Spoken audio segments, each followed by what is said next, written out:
Bonjour mesdames et messieurs, on est tout bon, on est parti pour cet épisode, je ne sais pas combien des lives.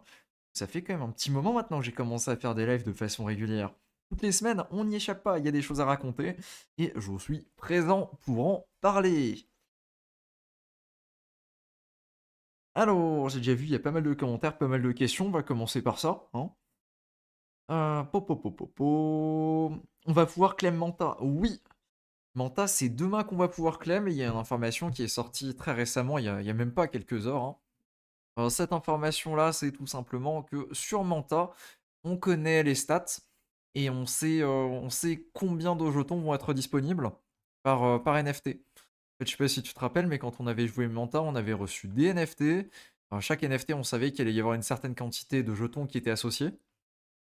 Alors là, c'est un post comme ça, mais c'est pas le post qui donne la quantité, je crois. Je vais chercher le post qui donne la quantité.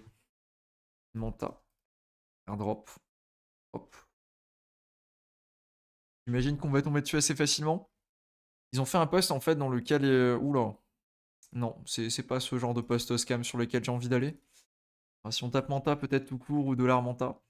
Ils ont fait un post en fait dans lequel il y a le récap des quantités que tu vas pouvoir récupérer en fait pour chacun des NFT qui étaient disponibles. Les gens étaient pas mal déçus. Voilà, tac, là on a les quantités. Donc il y a 7 tiers différents. Premier c'est 3,7, deuxième c'est 7, troisième c'est 10, etc. Je vais pas m'amuser à tous les dire. Et donc ça, c'est les quantités équivalentes que tu peux choper en fait pour chacun des NFT qui sont disponibles. Et ça, c'est les NFT de New Paradigm, c'est-à-dire les NFT quand on avait tout simplement bridgé en fait. Voilà donc à quoi ça ressemble. Les quantités sont relativement faibles par rapport aux attentes du prix. Au niveau du prix du token, les gens s'attendent entre 2 et 6 dollars pour la version très très optimiste, le 6 dollars, et 1 dollar pour la version très, très pessimiste. Alors effectivement, quand tu voyais que les NFT, les lit, se vendaient à plus de 1000 dollars et quelques, et que tu reçois que 60 tokens, et que dans la meilleure estimation, 60 tokens, on est sur 360 dollars, il y a un delta qui fait pas plaisir, tu vois. Et il me semble que ça a dumpé très sévèrement. On peut aller voir ça en direct sur Element Marketplace. On devrait l'avoir juste ici. On va se connecter à la blockchain Manta. Voilà, voilà. Et c'est The New Paradigm NFT. On devrait les avoir ici. C'est l'Elite Code. Je sais pas si c'est l'Elite Code qui ont pas mal dumpé ou si c'était les autres. Je sais que Rari m'avait dit que fou, ça a sacrément piqué et qu'il était très content de les avoir vendus avant. On n'a pas encore les analytics. Il me semblait qu'il y avait des analytics. C'est moi qui utilise très rarement ce marketplace. Peut-être dans Activity. Ouais, mais Activity, c'est pas tout. Est-ce qu'on va avoir un dump sur la charte? Peut-être. Peut-être pas, mesdames et messieurs. Est-ce que la charte va charger aussi? C'est une autre question. Ouais, voilà, voilà. Tu le vois très clairement, le gros dump à l'annonce. Le dump est en train de se faire manger par contre. Très curieux de voir ce que ça va donner cette affaire. J'ai encore rien fait de mon côté, j'ai pas récupéré mes jetons. D'ailleurs, les jetons, on pourra les récupérer demain si on souhaite les récupérer ou alors vendre les NFT. J'ai pas trop d'avis là-dessus, de toute façon. Avec mes positions et avec ce que j'ai chopé, je sais pas, ça fait 150-200 balles au grand maximum, j'ai envie de dire. Alors donc bon, je vais pas trop me prendre la tête, c'est pas un truc que j'ai particulièrement joué. Donc je sais pas si vous avez des stratégies à partager ou quoi, et sinon bah il y a le Discord. Sur le Discord, il y a je sais, il y a Token qui était à fond, il y a Mitash qui était à fond, enfin vous étiez plein, plein, vraiment à fond sur le Discord pour le sujet Manta, donc je me fais aucun doute que vous trouverez des ressources très intéressantes dessus. Tu fais le airdrop bise avec Bessol, je ne connais pas. J'ai posé sur Eigenlayer, mais via quel DAO? Je ne pense pas être éligible à Altlayer. On va en parler de Altlayer. Normalement, oui, il n'y a pas de souci à ce niveau-là. Au début, non, oui, là on t'entend, ok, tout bon au niveau de son. C'est pas encore la season, mais par contre, la airdrop season, eh ben on est en plein dedans. Salut, j'arrive pas à rejoindre le Discord.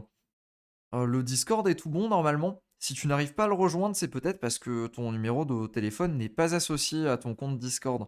C'est une sécurité qu'on a en place pour éviter que n'importe qui puisse rejoindre et puisse spammer le Discord. C'est possible que ce soit ça.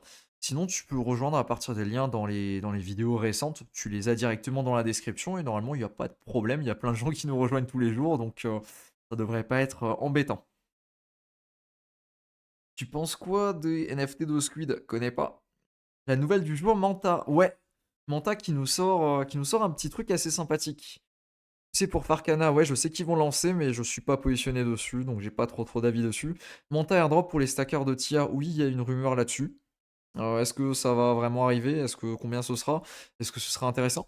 Manta, si tu veux, j'ai l'impression, ils se sont dit, à la place de faire un gros airdrop à deux trois personnes, on va essayer de airdropper à tout le monde. Toute la terre entière, on va essayer de les faire profiter. On va essayer de les régaler. J'ai l'impression que c'est un petit peu leur stratégie parce que tu as du coup les stackers TIA qui devraient profiter. Tu as du coup les personnes qui étaient sur Manta, mais pas Manta Pacifique. L'autre Manta, je crois, c'était Manta Atlantique qui était sur Polkadot. Tu as du coup les utilisateurs qui ont un bon scoring via Trusta. Tu as du coup les personnes qui ont bridgé. Bref, ils sont en train de s'éparpiller, je trouve. Je sais pas si c'est une bonne stratégie ou une mauvaise stratégie, mais il faudra voir en fonction du prix du token, quoi. Mais à l'heure actuelle, on est plus ou moins fixé sur les quantités. Ouais. Salut, tu vises combien de volume, transactions, interactions par projet? J'ai pas vraiment d'objectif en général. Le mage, au nom du mage. On peut encore combiner pour avoir le first modular L2. Il me semble que oui, c'est encore possible. Quoique. Non, c'est peut-être. Non, ça me paraît pas cohérent que ce soit possible parce que sinon ça va venir influer les quantités, je pense. On peut qu'en bridgeback l'Ethereum qu'on a mis dessus. L'Ethereum que tu as mis sur Manta, si tu veux le bridgeback en un pour un, c'est 69 jours à partir 15 janvier, donc c'est mi-mars, je crois, fin mars, un truc comme ça. Après, tu peux déjà faire l'aller-retour. Le seul problème, c'est que si tu fais ça à l'heure actuelle, il y a une décote entre le Stone et l'Ethereum que tu as. Quick swap Manta. Il y a une décote, je sais pas de combien elle est. La dernière fois que j'avais regardé, je crois qu'elle était de 6%. On va checker ça très vite, hein. De toute façon, ça demande pas longtemps. Tac, on va se connecter. On est sur Manta. Et sur Manta, on veut faire un swap. Sur Manta, on a des stones. Ah, voilà, tac, impeccable. On a des stones. Elles sont où mes stones? On a des stones. Et on va regarder combien ça donne en Ethereum. Et t'as ton taux en direct. Hop. À l'heure actuelle, le taux, voilà, tac, ouais, c'est ce que j'ai dit tout à l'heure. En gros, tu as une décote d'à peu près 6% à l'heure actuelle.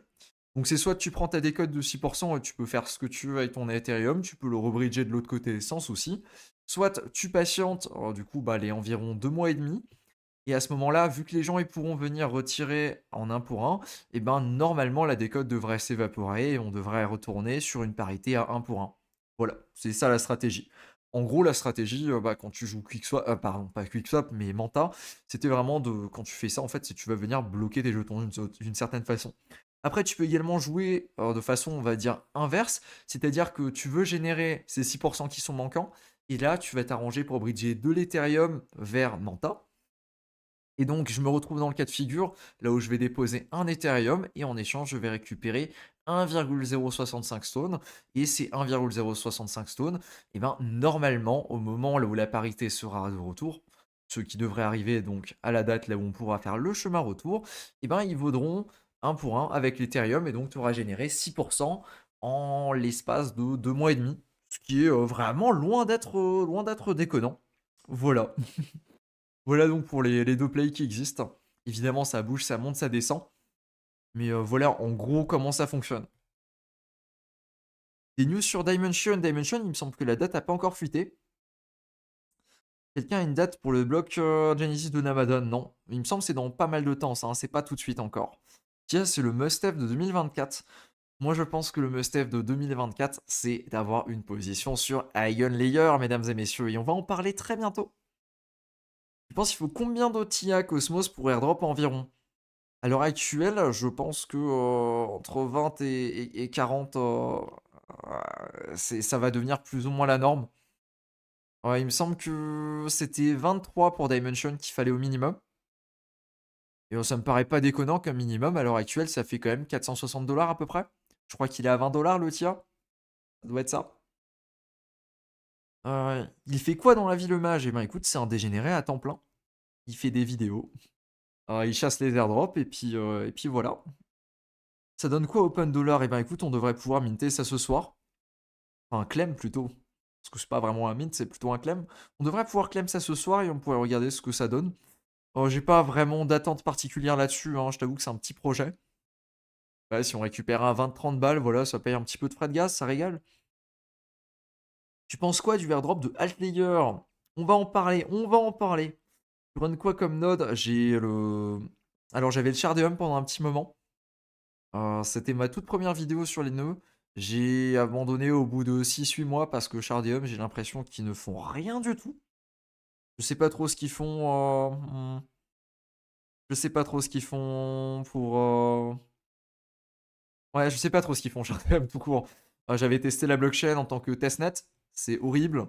Alors le testnet fonctionnait mal, et puis j'avais quand même fait tourner le nœud parce que ça me semblait pas déconnant de tout ce que j'avais lu. Et au final, j'ai quand même décidé d'abandonner 6-8 mois plus tard parce que ben j'ai pas l'impression qu'ils ont avancé en fait.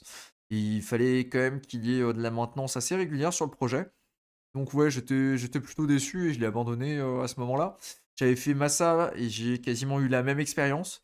En tout cas, quand ils ont annoncé le modèle à point chez Massa, j'avais pas assez d'ancienneté pour pouvoir y prétendre et donc j'ai arrêté à ce moment-là. Un autre que j'ai fait jusqu'au bout, c'est Ironfish, mais j'étais globalement déçu parce que si tu veux, ce que j'ai récupéré, ça valait à peu près ce que j'avais investi dans le nœud. Voilà, donc c'était pas la meilleure expérience. Et là, à l'heure actuelle, effectivement, je fais tourner Zora. Voilà pour ce que je fais tourner en ce moment. Enfin trouvé ce live, eh bien écoute, bienvenue à toi Axel. Parlons de Berachain. Berachain, il aura sa propre vidéo, peut-être en fin de semaine, mais je garantis pas. Salut Sars, salut. Est-ce qu'il y aura une rediffusion? Oui, comme d'habitude, demain, et probablement demain matin 10 h ou 11 h. Quelque chose comme ça. Des gènes un jour, des gènes toujours, hein, on connaît. Je suis en train de farm ZK-Sync, Scroll, Base et Linéa. Tu crois que c'est trop tard si j'ai commencé il y a 3 semaines? Ah bah l'ancienneté, la meilleure ancienneté que tu peux choper, c'est sûr que tu la choperas pas, hein, faut pas se voiler la tête. Par contre, est-ce que c'est tard pour un scroll? Non, ça me paraît pas si tard que ça de se lancer sur un scroll. Un ZK-Sync un petit peu plus, et un Base un petit peu plus. Un Linéa, de toute façon, c'est vraiment qui tout double. Linéa, c'est soit ils font vraiment ce qu'ils ont dit, ce qu'ils ont l'air d'être en train de faire du coup, et ils sont vraiment en train d'avoir un play très basé sur les quêtes. Donc avec vraiment que des quêtes, avec toutes les quêtes qu'on a réalisées, que ce soit sur le testnet ou que ce soit sur le mainnet. D'ailleurs, on devrait avoir une première conversion de nos points vers des Linéa XP. C'est censé arriver le 21 ou le 22, si je dis pas de bêtises. Et ouais, ça devrait arriver très bientôt. J'ai vu mentionner quelqu'un qui disait que pour le Dimension, c'était un TI. Effectivement, il a raison. T'as raison, Yannick, c'est bien ça. Je me suis planté, c'est avec le Saga que c'était 23. Je crois que c'est le Saga que c'était 23. Il y a trop d'airdrop en ce moment. Je perds les comptes. Mais oui, effectivement, le Dimension, c'était un TIA. Ouais, c'est aberrant. Ouais, c'est affolant. Ouais, totalement. Quand est-ce qu'on pourra sortir nos Ethereum de Manta? Bah, quand tu veux, j'ai expliqué un petit peu plus tôt. Si tu reviens 5-10 minutes en arrière dans le live, tu as toute l'explication complète. Netherman, je n'ai pas d'avis, je ne connais pas. Le récap des airdrops qu'on a déjà claim ou encore à claim. Écoute, bah, il y a une newsletter qui tombe toutes les semaines. Le lien est directement dans la description et puis je fais le récap de ce qui tombe, de ce qui a claim, de ce qui a pas à claim, etc. Et tu peux remonter du coup de façon historique dans la newsletter, tu peux regarder les éditions précédentes et avec ça, tu es à jour, tu sais à peu près ce qui est tombé. SV Ethereum rouvre le 29 janvier pour ceux qui ont raté Eigen. Oui, il y aura des choses à faire sur Eigen Layer. On en parle aussi un petit peu plus tard. Une estimation du token ARK, je ne l'ai pas vu passer sur Aevo par exemple, donc j'en ai absolument aucune idée. Faites que Linéa, pas j'ai plus d'argent. J'ai pas compris ton commentaire, mais oui, effectivement, ce serait bien qu'on ait des airdrops sympathiques qui tombent. Ça, on est tous d'accord là-dessus. Parlons de Eigenlayer. Avant de parler de Eigenlayer, je voulais mentionner un autre qui est très proche d'Eigenlayer, qui est juste ici. Tac, c'était le dernier post que j'avais publié. Mesdames et messieurs, j'espère que vous êtes des restackers sur Eigenlayer. La snapshot étant prise aujourd'hui, même si tu as restacké à la dernière ouverture, tu devrais être inclus donc dedans. On n'a pas encore les critères exacts, et est-ce qu'on aura un minimum ou pas. Et sinon, il y a aussi les stackers de TIA. Ça fait référence à un airdrop dont on a l'information. C'est le fameux Altlayer. Et avec Altlayer, avec Add Layer. 2 secondes, je fais un autre petit truc en même temps. Je vous suis à toi tout de suite. Voilà, je disais donc avec Altlayer, on a eu l'information aujourd'hui des critères. Alors on a eu la version des critères, on va dire un petit peu light. Comme sur certains airdrops, ben, tu l'as remarqué récemment, en fait, on n'a pas toujours les critères détaillés.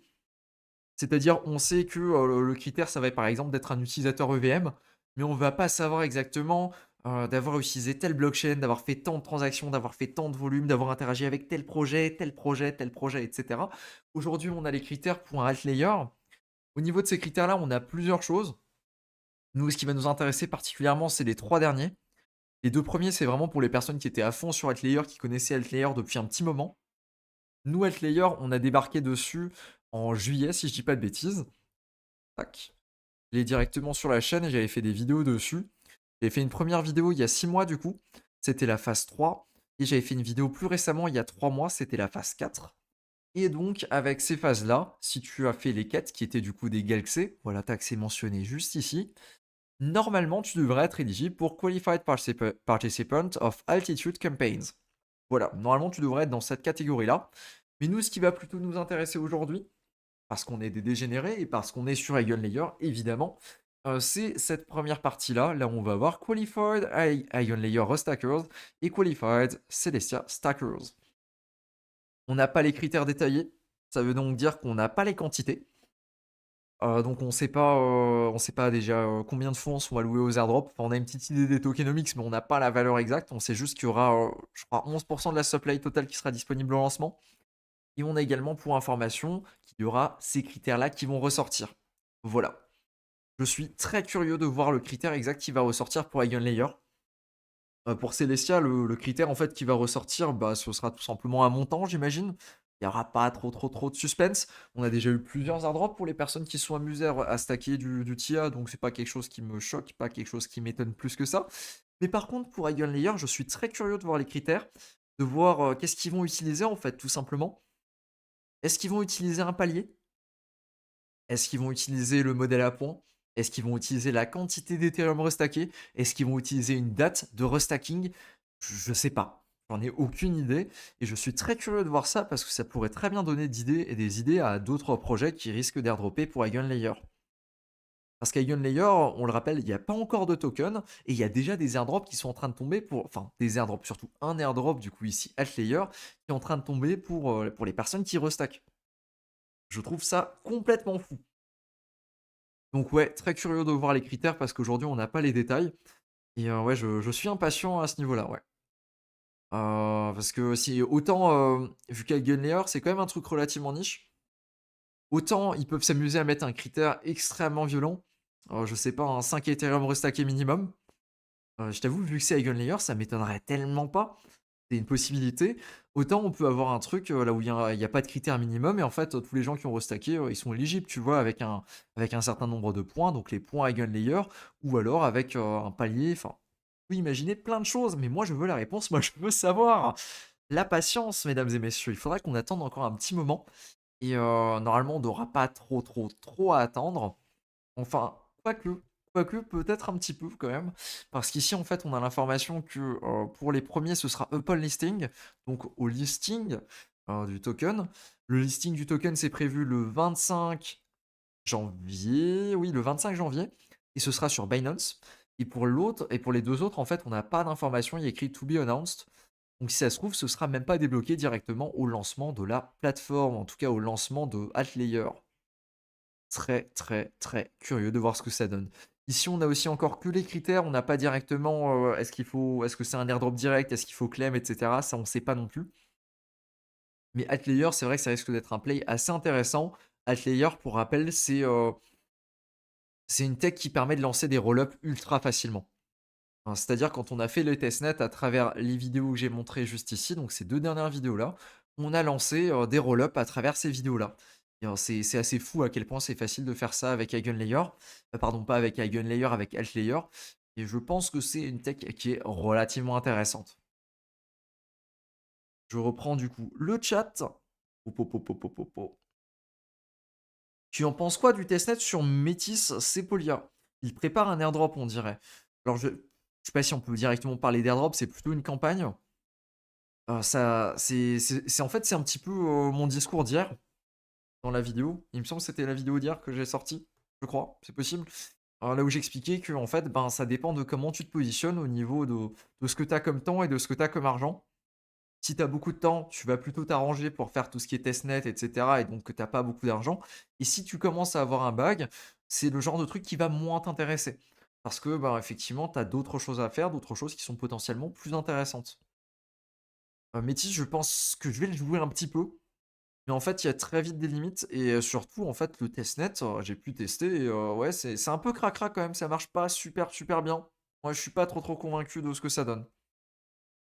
Mais oui, je pense qu'il y aura des récompenses. Enfin, en tout cas, c'est indiqué qu'il y aura des récompenses, mais aucune idée de quel type de récompense ça pourrait être. Par contre, effectivement, Métis, ils ont annoncé un investissement d'un point de vue fonds très important, et d'autant plus le Métis qui a pris une valorisation assez importante ces dernières semaines. On va checker sur CoinGecko. Il est entre 110 et 120 dollars, je crois. Si on regarde juste Métis, tac. Ah non, il est redescendu. 105 dollars. Il était bien à 120. J'aime bien quand il est à 120. Ouais, donc effectivement, il y a des fonds assez importants. Je crois que ça représente environ 500 millions ce qu'ils ont mis en place pour la grosse campagne. Alors, pas que pour la campagne du testnet qui est en cours, mais pour tous les incentives autour du séquenceur, etc. Donc, effectivement, il y a des choses à faire du côté de Métis. Et c'est pour ça que j'en ai parlé hier. Est-ce que ce sera intéressant le ratio temps investi et argent que tu peux en tirer? J'en ai absolument aucune idée par contre. C'est un petit peu, c'est tout simplement ouais, le débat que tu vas avoir à partir du moment là où tu fais du testnet, hein. Il n'y a pas vraiment de gros suspense. À partir du moment là où tu fais du testnet, ben, c'est est-ce que le temps investi va être intéressant par rapport à ce que je vais gagner?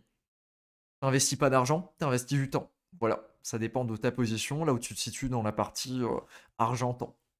J'ai pas plus de choses à en dire que ça là-dessus. Hop, hop, hop, hop, hop.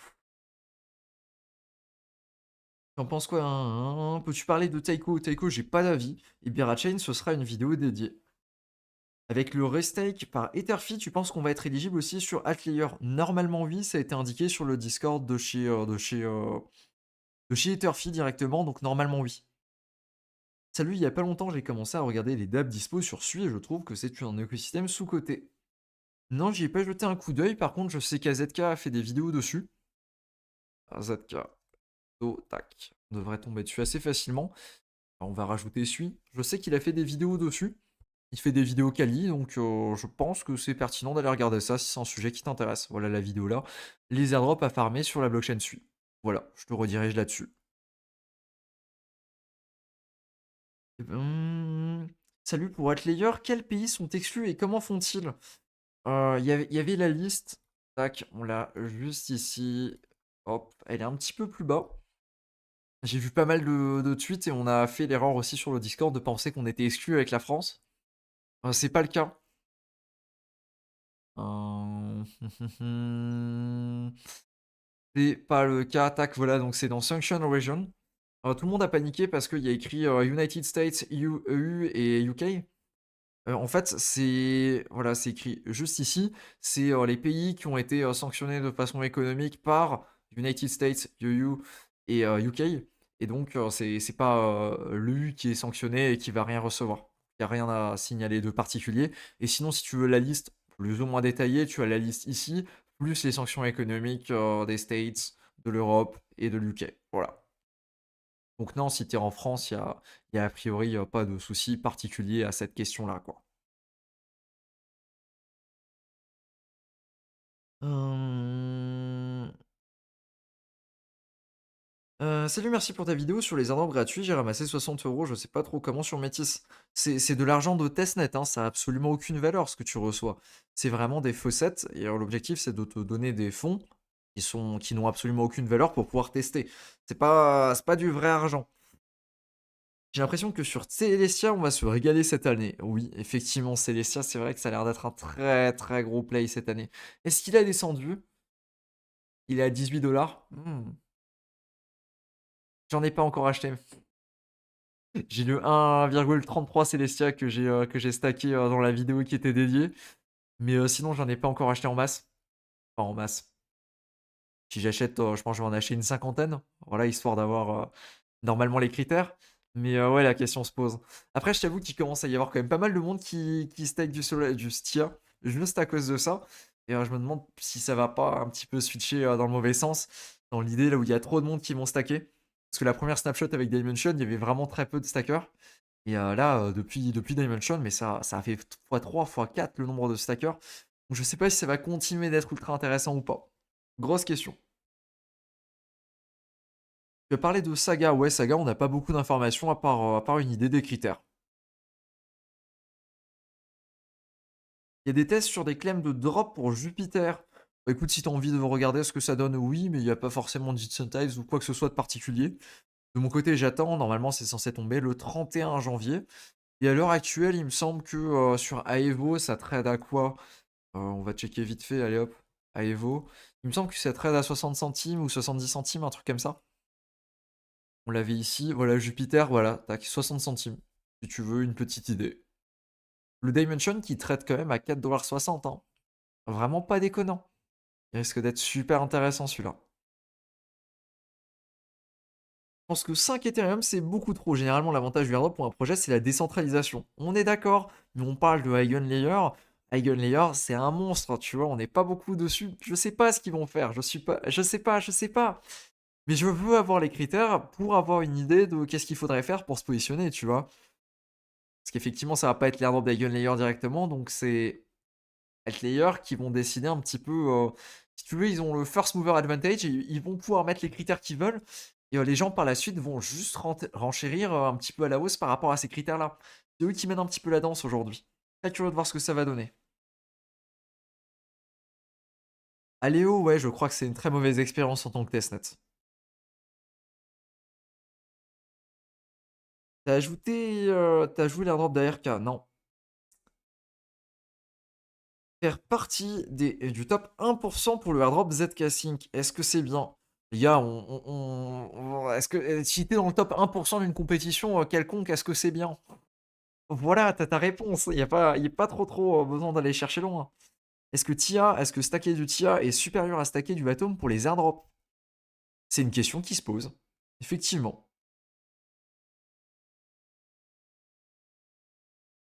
1100 TIA acheté à 2,33, et ben ça régale, Mehdi.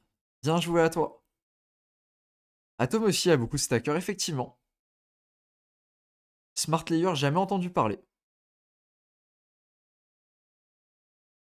Est-ce que si on stack sur Milky Way du Miltia, ça compte quand même pour les snapshots? Des informations que j'ai, non. Non, je pense pas que ça compte, parce que c'est du liquid stacking, et je le vois mal se faire inclure dedans. En tout cas, des informations que j'ai vu passer. Ça avait l'air un petit peu borderline. Et perso, je suis pas sûr. Au début, en fait, je voulais faire la vidéo sur comment stacker du Miltia et pas du Tia. Et je me suis dit, c'est peut-être pas une bonne idée. Parce qu'en fait, quand tu fais ça, tu bases uniquement sur le liquid stacking. Et je suis pas sûr que ce soit plus intéressant de faire ça que d'essayer de choper tous les airdrops qui vont tomber en fait directement pour les personnes qui ont du TIA stacké, tu vois. Donc la question se pose, si tu as suffisamment de TIA, peut-être mettre un 10, un 20, peut-être un grand maximum un 30% de tes TIA sous la forme de 1000 TIA. Mais ça, c'est à toi de voir en fonction de ta gestion du risque, quoi. Non, Taiko, j'ai pas farm. Oui, j'ai entendu parler de ça sur le JVM, mais j'ai pas d'avis dessus. Top 1% au rien, effectivement, Tarantino. Une petite pépite qu'on oublie souvent de farmer et tout ce qui est Starknet. Ouais, j'imagine que les apps vont suivre. Je suis aussi de cet avis-là, il faudrait que je fasse encore la vidéo sur les airdrops directement sur Starknet. J'ai la miniature qui est prête, ça fait 3 semaines je pense que j'ai la miniature qui est prête, et je l'ai toujours pas tournée. Mais effectivement, bah, on en parle, hein. Enfin on en a déjà parlé plusieurs fois en live. Oh là, ça picote ça. Ah non, c'est juste le volume, j'ai rien dit. J'ai failli dire que ça picotait. Hop hop hop. DeFi Lama, tac. On a le Zkalen qui sort, mais c'est pas forcément le Zkalen qui va m'intéresser. Ah, c'est Starknet. Starknet aujourd'hui, effectivement, il se passe pas 50 trucs. En vrai, ça suit un petit peu ce qui se passe au niveau d'Ethereum. Donc, vu que l'Ethereum monte, eh ben, la TVL sur Starknet va avoir tendance à monter, tout simplement. J'ai pas l'impression qu'il y a plus de narratif que ça. De toute façon, on peut s'amuser à filtrer avec Ethereum. Non, pas les stablecoins. On peut pas filtrer avec le nombre d'Ethereum qui sont stackés dessus? Il me semblait que c'était possible. C'est moi qui suis aveugle? Probablement, je l'avais déjà vu. Du coup, ouais, à l'heure actuelle, c'est pas. En tout cas, les yeux sont pas braqués sur Starknet. C'est peut-être pour ça qu'il y a quelque chose à faire dessus. Perso, bah, je m'arrange pour sécuriser ma position sur Ekubo, sur Nostra, sur Popopop, sur Avenue, qui est du coup tout en bas parce qu'il a pas de TVL, mais qui est quand même, enfin, qui existe quand même. Pour moi, c'est vraiment les 3 principaux sur lesquels je farm. Mais plus que ça, je suis pas forcément dessus. Je sais qu'il y a du monde qui est sur Stark DeFi. Ça commence à prendre aussi un petit peu. Après, il me semble que c'est un dex qui est quand même relativement classique. On va plutôt aller sur website pour le voir. Il me semble que c'est un dex qui est relativement classique. C'est un Uniswap V2. Ça ne m'a pas plus que ça emballé. Tac, à Liquidity, est-ce qu'on a des paramètres ou pas? Ouais, non, c'est un Uniswap V2, il me semble. Avec peut-être un ou l'autre paramètre. Hmm. Non, c'est un petit peu plus qu'un Uniswap V2, j'ai rien dit. Il y a peut-être 2-3 autres choses intéressantes à faire dessus. Oui, t'as même la version avancée qui n'est tout simplement pas accessible. Il y a du farming qui n'est... Oh mais attends, tu peux pas faire grand-chose en fait. Ok, pourquoi pas. Ouais, non, celui-là, j'ai pas encore lancé, mais je sais que sur le Discord, il y a plusieurs personnes qui sont dessus à fond. Mais j'ai pas d'avis dessus. Donc, je sais pas. Je vais pas me prononcer là-dessus. T'avais raison pour Manta, je suis dégoûté pour l'airdrop. Pour un NFT basique, tu chopes 7 Manta. Ouais, comme je t'avais dit, hein, j'avais vraiment... Enfin, comme je l'avais dit dans le live précédent, j'avais vraiment pas d'attente par rapport à Manta.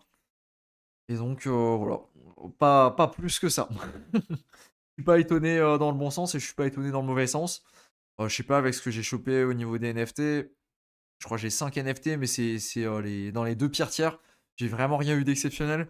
Je sais que Tarantino et Rari ils sont mis vachement bien, donc bien joué à eux.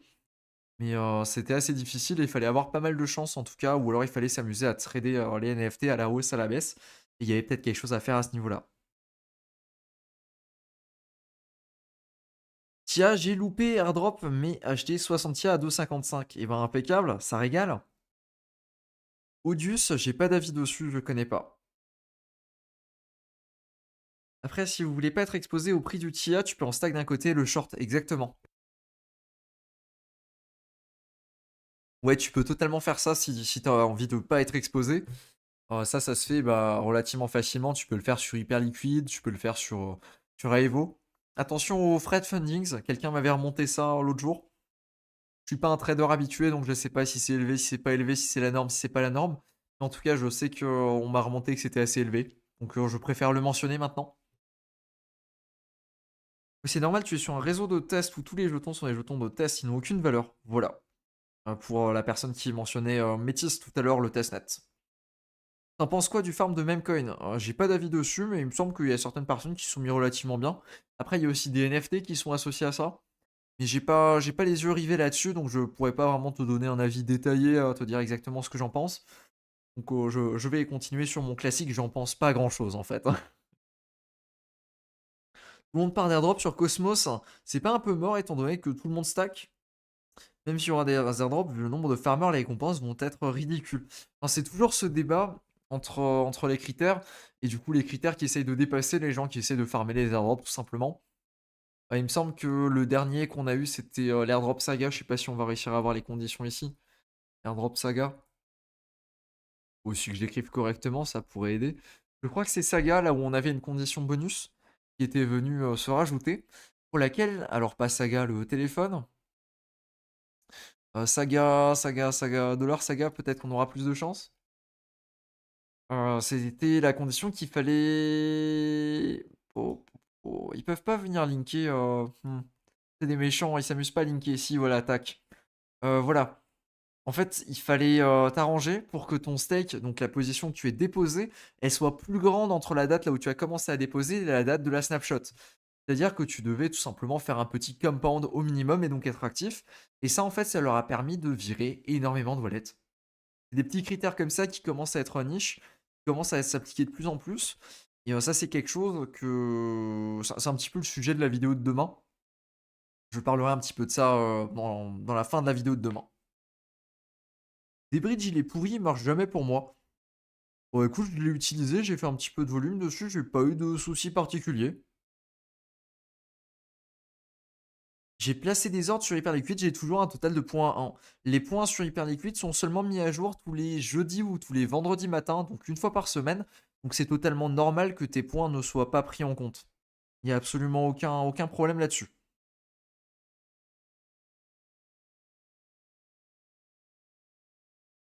Est-ce que Starknet va pouvoir supporter le drop du Stark? Alors ça, j'ai vu passer sur le dev blog. Starknet, je crois que c'est ça. Je me plante toujours dans les noms. Il y a un site en fait sur lequel tu as les prochaines mises à jour qui vont tomber. Il me semble pas que c'est celui-là. Et il y a une prochaine mise à jour qui du coup devrait tomber en Q1 2024, donc bah, dans les 2 prochains mois, qui a pour objectif effectivement de doubler le TPS, histoire que les gens qui claiment, etc., se retrouvent pas bloqués. Voilà.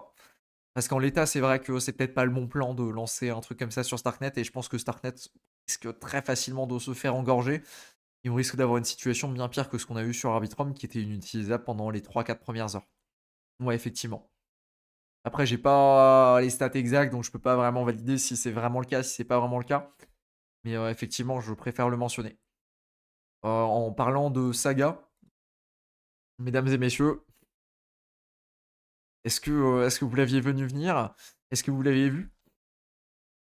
Solana Mobile, les petits cachotiers de Solana Mobile. Qu'est-ce qu'ils nous font de beau? Eh ben, les cachotiers de Solana Mobile, ils nous sortent une deuxième édition du téléphone Saga de chez Solana. Alors je sais pas s'il va s'appeler Saga, j'ai l'impression qu'il va s'appeler Solana 2. Du coup, tout pour 2, sans grande surprise finalement. Et ouais, ils ont effectivement l'air de vouloir sortir un deuxième téléphone. Il y a pas mal de choses à en dire. Enfin, pas mal de choses à en dire. C'est relatif quand même. Il y a beaucoup de choses à mentionner dessus. Effectivement, le premier a bien fonctionné.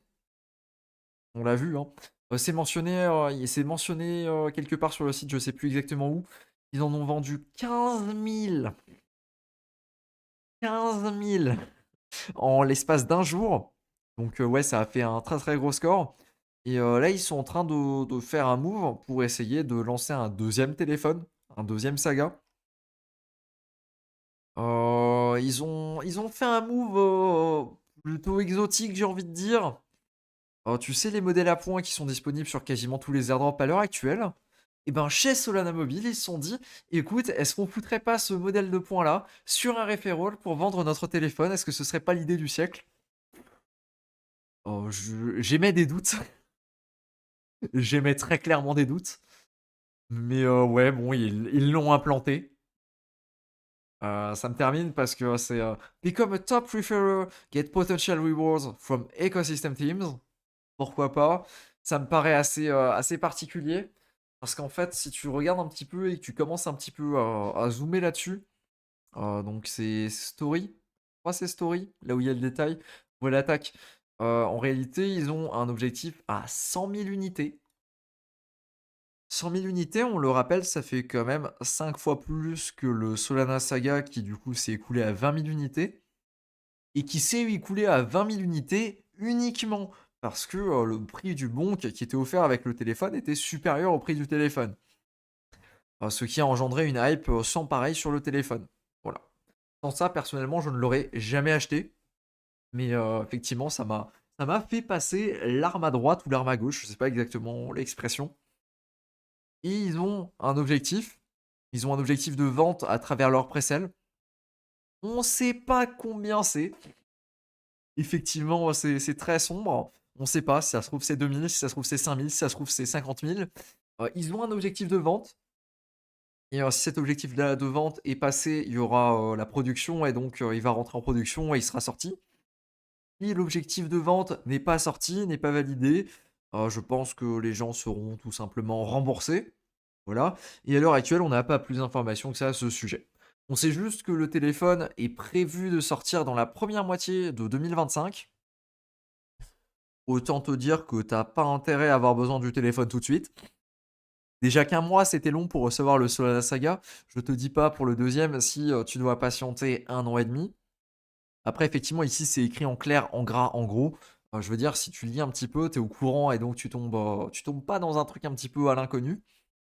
Et ouais, les 450 balles qui sont demandées, qui sont disponibles, donc tac, dans la page principale si tu veux pré-order, c'est le prix estimé. Ça veut pas dire que ça va couvrir le prix du téléphone, ça veut dire que c'est leur estimation, mais si ça se trouve dans 6 mois, ils peuvent se dire: En fait les gars, on n'a pas assez de thunes ou alors on en a pas assez en précommande et on a sous-estimé ou alors on a sous-estimé le prix du téléphone et donc on va le vendre pour plus cher et finalement, il faut allonger, je sais pas 150 balles en plus, par exemple.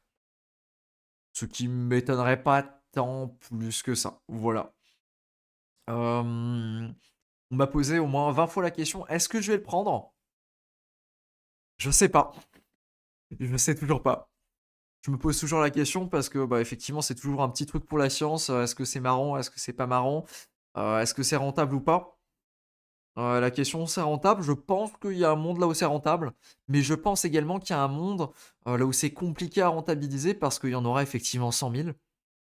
100 000, ça commence à être une supply non négligeable pour faire des drops et surtout, surtout, surtout, ce sera pas le premier. Et on sait qu'en général, les trucs, quand c'est pas les premiers qui sortent, et ben, ils ont tendance à performer un petit peu moins bien que la moyenne, en tout cas moins bien que les premiers. Donc, j'ai pas vraiment d'avis là-dessus. J'ai pas encore tranché si je vais me le prendre ou pas. Mais ouais, la question se pose très clairement. Après, je t'avoue que je pense qu'ils vont galérer à vendre les 100 000 unités. Il y a bien eu de la hype, il y a bien eu pas mal de gens qui voulaient le commander et qui n'ont pas pu le commander. Mais est-ce que les gens vont être tentés? Parce qu'effectivement, ici, on peut voir donc qu'il y a différents sponsors. Le sponsor, il y a Backpack, il y a Tensor. Tensor, c'est quand même un gros nom, ça commence à peser dans le game. Il y a Phantom, Phantom le wallet, il y a Solflare, Solflare le wallet. Il y a ce logo-là dont je sais plus exactement ce que c'est, et il y a Drip. C'est pas les sponsors les plus dégueux du monde, si tu veux, c'est quand même des gros projets sur Solana. Mais est-ce que ça justifie un achat? Je sais pas. Je sais pas. Et a priori, ce sera pas exactement le même mécanisme que le Saga Genesis, là où on avait des NFT. Tac. While the Saga Genesis token is only available on Saga devices, there was incredible appetite to reach users using this mechanism, and we are looking forward to building on this experience in Chapter 2. Donc a priori, ce serait pas un NFT Soulbound, ce serait peut-être autre chose. C'est pas vraiment mentionné. Voilà. Ici, il y a également mentionné que si ils attendent pas, ils atteignent pas leur objectif secret qu'on ne connaît pas, ce sera remboursé. Bon, pas de grosse surprise. Et donc, ils n'ont pas encore lancé la production. Et on n'a pas vraiment d'idée non plus au niveau des spécifications du téléphone. C'est-à-dire qu'on sait pas.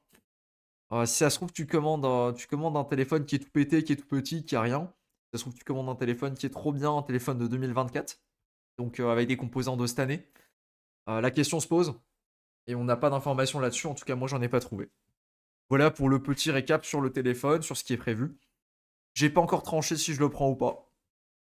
J'ai vu des gens qui ont all-in, qui se sont dit hop, allez, hop, c'est parti, on repart là-dessus. Perso, je sais pas. RS du côté de Margin Fee, du côté des flash loans, oui, effectivement, c'est une erreur de ma part. De ce que j'ai regardé, des recherches complémentaires que j'ai fait, il n'y a rien de particulier à signaler. Voilà. En réalité, il n'y a pas grand-chose à farm sur Starknet. Ben, t'es assez vite limité, il n'y en a pas 50 000 des airdrops à farm, on est d'accord là-dessus. D'autant plus que j'ai l'impression, si tu veux, Starknet, qu'ils ont fait une erreur stratégique. Je sais pas si c'est eux qui ont essayé de trop bien jouer là-dessus, ou si c'est vraiment une erreur stratégique, je sais pas trop comment me positionner là-dessus. Mais en fait, quand ils ont annoncé leur drop, quand ils ont annoncé du coup que la snapshot était dans le passé, tout simplement, qu'ils ont fait ça début novembre, ils ont brûlé une de leurs plus grosses cartouches. A priori, ça n'a pas eu tant que ça un impact négatif sur le projet, hein. On voit la TVL qui continue de faire des choses, même si les stablecoins qui sont dessus, il y en a un petit peu moins et ça a diminué depuis décembre. Bon, c'est peut-être aussi un petit peu parce que le prix d'Ethereum monte. C'est pour ça que j'aurais bien voulu aimer avoir la stat directement en Ethereum et je sais pas pourquoi il veut pas me la donner. Il est méchant, pas gentil. J'aurais bien aimé avoir cette stat là. Effectivement, j'ai l'impression qu'ils ont un petit peu grillé leur cartouche et que depuis, euh, ils ont beau, tu vois, donner beaucoup de justifications, de machin à tout ce qu'ils sont en train de faire. euh, il manque la communication pour les dégénérés et pour les farmers. Par exemple, quand ils ont annoncé qu'il allait y avoir donc cette mise à jour avec la V0.13, qui du coup allait rajouter la possibilité de faire des paiements en jetons Stark, et ben d'un point de vue com, Je comprends pas pourquoi ils ont pas annoncé qu'effectivement ça allait être possible de le faire, mais que le jeton Stark ne serait pas déployé tout de suite, et donc que c'était juste la mise en avant de cette feature-là, qu'elle serait disponible sur le mainnet, mais pas le jeton Stark. Ça me paraissait être le bon move à faire, mais a priori ils l'ont pas fait comme ça, donc je sais pas si c'est encore une erreur de communication ou quoi. Mais ouais, de ce côté-là, effectivement, je trouve qu'ils sont en train de pêcher niveau communication et que ça commence à leur tenir rigueur, voilà. Après, je sais qu'ils font un bon taf derrière, ils sont à fond derrière. Je sais, Abdel, il essaie vraiment de faire le mieux qui soit possible au niveau du projet, de ce que ça donne. Mais je trouve qu'il y a des ratés en ce moment au niveau de la com. Et j'espère qu'ils vont faire de leur mieux, du coup, pour corriger ça. Parce qu'aujourd'hui, en fait, le problème, c'est l'attente des utilisateurs. Depuis qu'on a eu l'information que la snapshot est passée, ben, les gens attendent.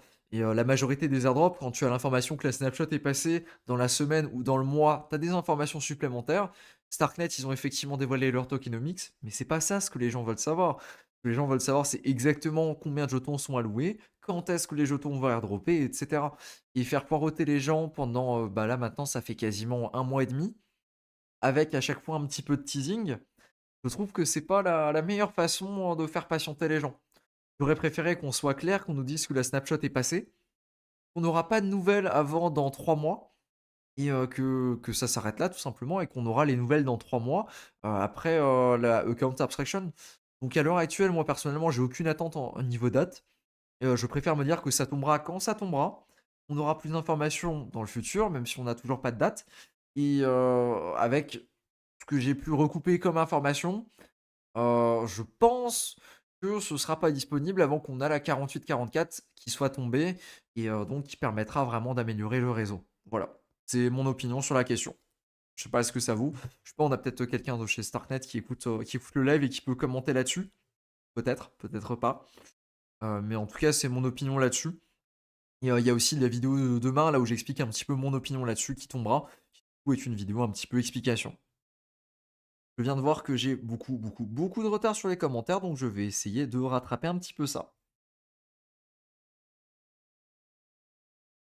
Comment on claim les sagas? Pas encore disponible.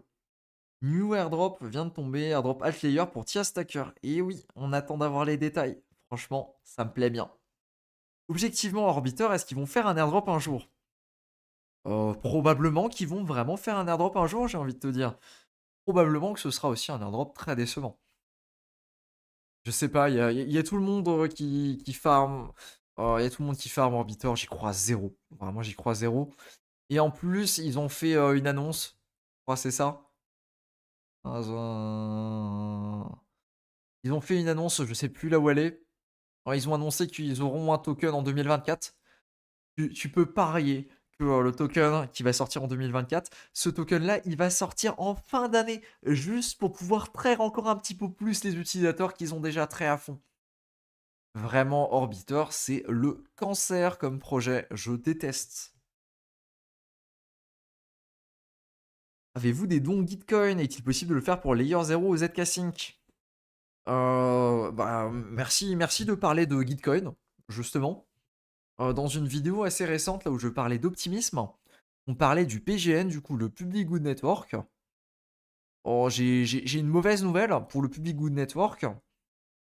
C'est The End. Voilà, voilà. Ils ont annoncé, ça date d'il y a une heure, c'est vraiment tout récent. Ils ont annoncé que ça allait se terminer, du coup, End of Life, EOL. J'ai jamais vu cet acronyme, mais j'imagine que c'est ça. Que ça allait se terminer en juin 2024. C'est pas précisé qu'il faut retirer ses fonds, mais j'imagine que c'est quand même relativement implicite. Et c'était un truc dont on avait parlé un petit peu plus en détail et sur lequel on était allé dans une vidéo assez récente, la vidéo sur Optimisme. Et ouais, assez surpris de cette annonce. Et du coup, c'était. Oh bah, c'est une vidéo qui commence quand même à dater un petit peu plus que ce que je croyais. J'en sors quand même à l'appel en ce moment des vidéos, je les vois pas passer. L'airdrop de la super chain d'optimisme, du coup. Et dans celui-ci, je parlais d'aller sur le PGN, qui du coup fait partie de la super chain d'optimisme. Voilà, donc de minter des NFT, etc. Et a priori, la super chain a l'air d'être dans un état là où elle va être discontinued, du coup tout simplement terminée.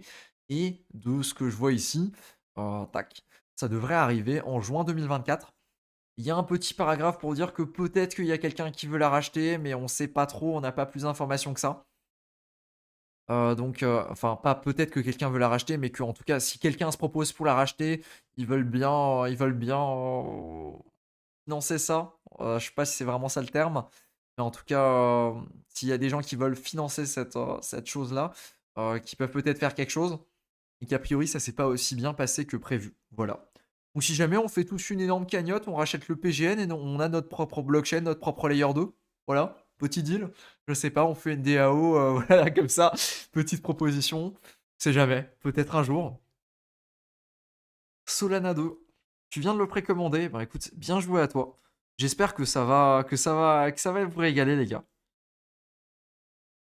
Le téléphone est moins cher surtout, non. Là, c'est pas forcément qu'il est moins cher, hein.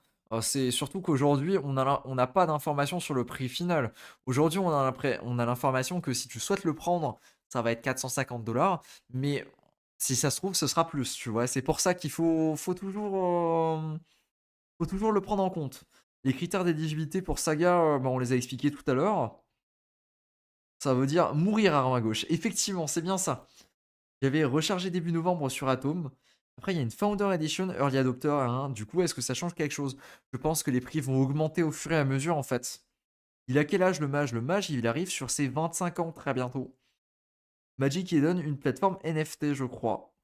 Ah oui, effectivement, c'était Magic Eden, le logo. Et je viens de voir que mon chat est mort et qu'il n'est pas du tout à jour. Tac. En attendant qu'il recharge sur le téléphone, je vais juste rebasculer sur l'ordi et je vous reprends sur le chat. Bitcoin a ajouté 22 projets, une idée sur laquelle il serait intéressant de miser quelques billes par la même occasion via le PGN. Enfin, du coup, voilà, je voulais dire. Ouais, ouais, PGN, voilà, bah, t'as vu passer l'information. SWAP, aucune idée de ce que c'est. 3 nouvelles snapshots sur. Ah, 3 nouveaux votes. Ouais, bonne idée, effectivement, d'en parler de ça. Berachain, non, je l'ai pas investi, mais il y aura une vidéo dessus sur Berachain qui devrait tomber avant la fin de semaine, peut-être si j'ai un petit peu le temps.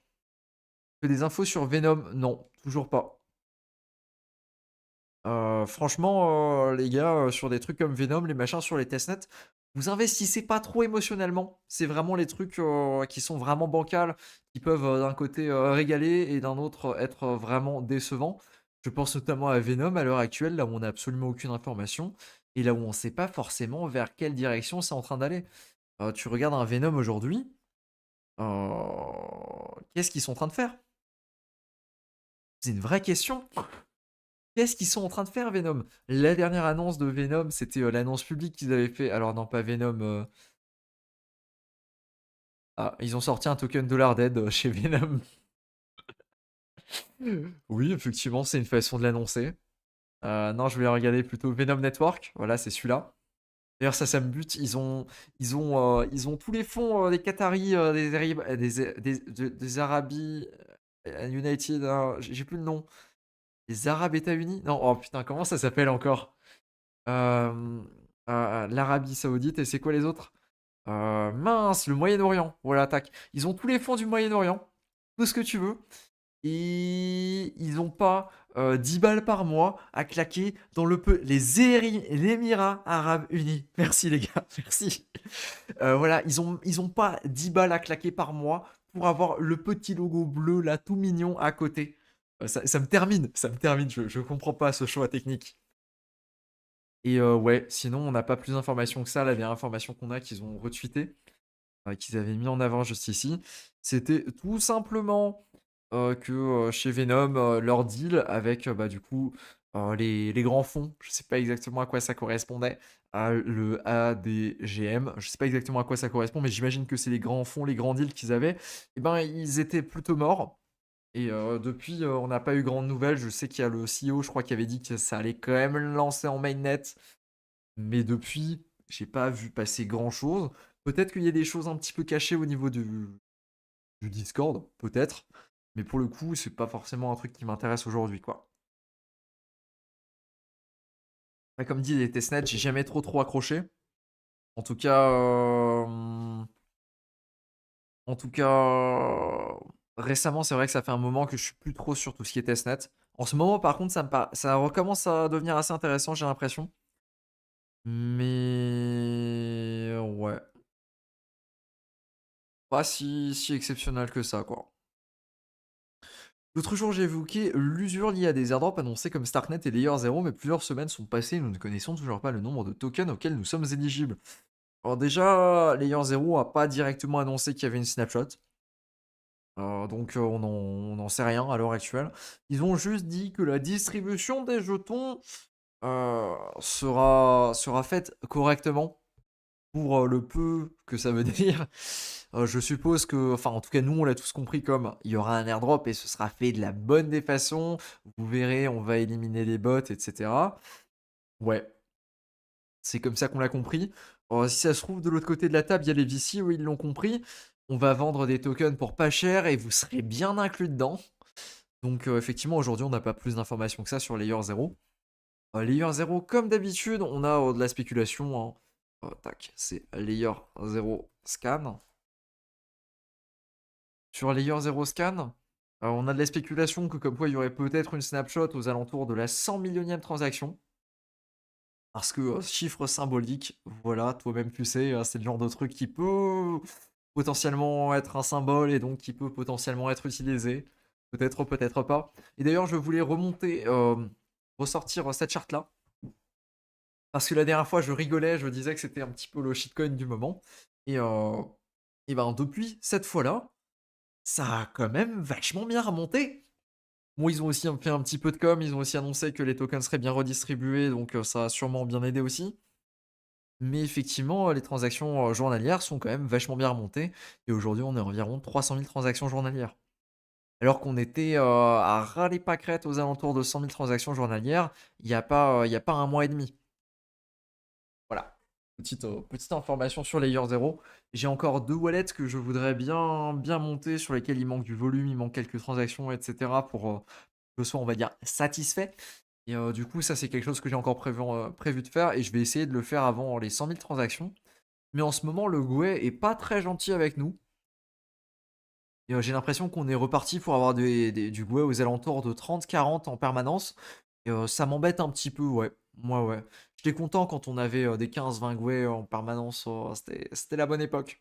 Donc profitez quand il y a les Gouets frais. Quand il y a les Gouets faibles, pardon, pas les gaufres faibles. C'est pas la même chose. Profitez tant que c'est possible. Tu sais comment farmer du Avail? Non, je m'y suis pas intéressé.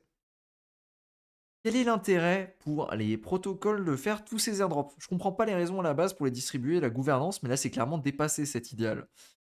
Ça c'est surtout la question en fait, pourquoi tu fais un airdrop à la base? Alors ça c'est expliqué dans une vidéo qui à l'heure actuelle est peut-être une vidéo qu'on pourrait qualifier de vidéo antique. Ça doit être quelque part dans mes playlists et ça doit être quelque part dans comprendre les airdrops. Et ici, tu as une vidéo qui s'appelle «C'est quoi un airdrop?» qui explique pourquoi les airdrops ça existe et pourquoi c'est réalisé. Et il y a une petite mention de ça également demain. Voilà. Pourquoi maintenant en 2 mots, pourquoi les airdrops, à quoi ça sert, pourquoi ça existe? Ça existe pour plusieurs raisons. La première, c'est un coût de marketing qui est monstrueux. Aujourd'hui encore, quasiment tout le monde se souvient en tout cas ceux qui sont éligibles se souviennent de l'airdrop d'Arbitrum. À quel point c'était monstrueux. L'un des plus gros, l'un des plus gros airdrops à chasser. L'un des plus gros airdrops en tout cas qui a rémunéré. Et donc effectivement, c'est assez fou de se dire que ça a fait un coup marketing monstrueux. Aujourd'hui, on s'en souvient encore. Aujourd'hui, ceux qui l'ont touché, moi y compris, ils pensent encore de temps en temps et ils ont ce petit rayonnement dans la tête. Et donc ça, tu vois, ça, il s'accapare un temps de cerveau monstrueux juste en faisant ce genre de truc-là.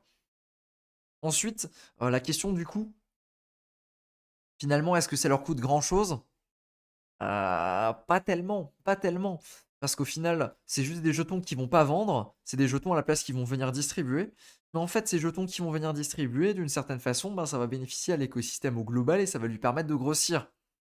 Et justement, si ils s'amusaient à faire des presales, etc., il y aurait moins de gens qui vont s'amuser à acheter les jetons, ce serait moins décentralisé, etc. Et donc, tu as à peu près tout ce truc-là.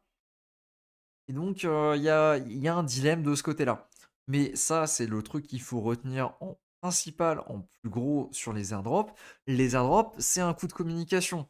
C'est pas parce que les gens sont gentils, veulent distribuer des jetons, parce que ça fait propre, parce que c'est décentralisé, tout ça.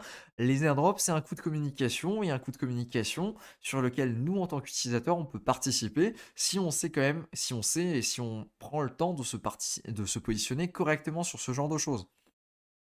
Mais effectivement, c'est un investissement quand même relativement conséquent pour un utilisateur, en tout cas, de passer du temps sur un projet, de prendre des risques parce que certains projets sont relativement neufs et d'un point de vue sécurité, bah, on peut quand même se poser des questions, ce qui est totalement normal et légitime. Et ben ça, c'est totalement le genre de truc pour lequel on va participer à un airdrop. On prend un certain risque en étant dans les premiers utilisateurs d'un projet et le projet nous le rend bien d'une certaine façon en venant distribuer un airdrop. Voilà. Ensuite, il y a un deuxième truc à prendre en compte, c'est ce qu'on disait à l'instant, c'est toute la partie décentralisation. Quand tu veux lancer ton jeton, ça la fout extrêmement mal si tu as juste 50 VC à gauche qui ont ton jeton et personne à droite, en fait, tout simplement. Ça la fout mal, c'est fou. C'est juste une question de répartition. C'est beaucoup plus intéressant, du coup, de t'amuser à faire ça, à la place de faire des presets, etc., de directement lancer un jeton avec une certaine supply qui est directement disponible au niveau des tokenomics. Plutôt que de faire un truc compliqué, là où il y a des presels, machin. En plus, les presels aujourd'hui, c'est compliqué avec les ICO. Tu peux pas faire ça partout, il y a la réglementation, etc. Au niveau des airdrops, aujourd'hui, à ce que je sache, c'est pas encore bloqué. On n'a pas vraiment de problème à ce niveau-là. Donc voilà. C'est les deux raisons principales pour lesquelles c'est intéressant aujourd'hui de faire des airdrops pour les projets. Le coup de com, la décentralisation et surtout le fait de se positionner avec un projet qui est relativement clean, on va dire. D'autant plus quand les utilisateurs attendent des airdrops, et bien évidemment c'est mieux vu de pouvoir les fournir avec un airdrop plutôt que de dire du jour au lendemain on fait une pré-sale. Je me rappelle avec Sui, pardon, c'était plutôt mal vu, alors qu'en réalité, Sui finalement ils ont fait un airdrop déguisé. Sui, tout le monde a dit bah, c'est nul parce que c'est une pré-sale, machin. Sui, c'était une pré-sale là où tu mettais 50 balles, tes 50 balles, elles se transformaient en 150 balles. Au bout d'un moment, faut arrêter de demander plus, tu vois? Enfin, c'était, un airdrop de façon un petit peu déguisée, mais c'était un airdrop. Comme tu dis dans sa newsletter, je pense prendre un Discord Nitro pour booster Monade. Mais en quoi c'est worth de le faire selon toi? Potentiellement un airdrop, tout simplement. Si tu fais ça, tu peux le faire pour Monade et pour Redstone aussi pour avoir le x2 dessus. Il y a certains airdrops, il me semble que Pit Network était dans ce cas de figure-là.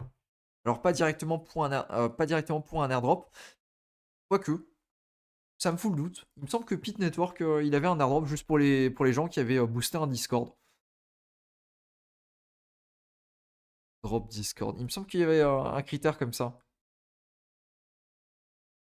Alors, un EVM, Pit Network, Cosmos, Move. Control F Discord. Tête, tête, tête. Account to calculate en.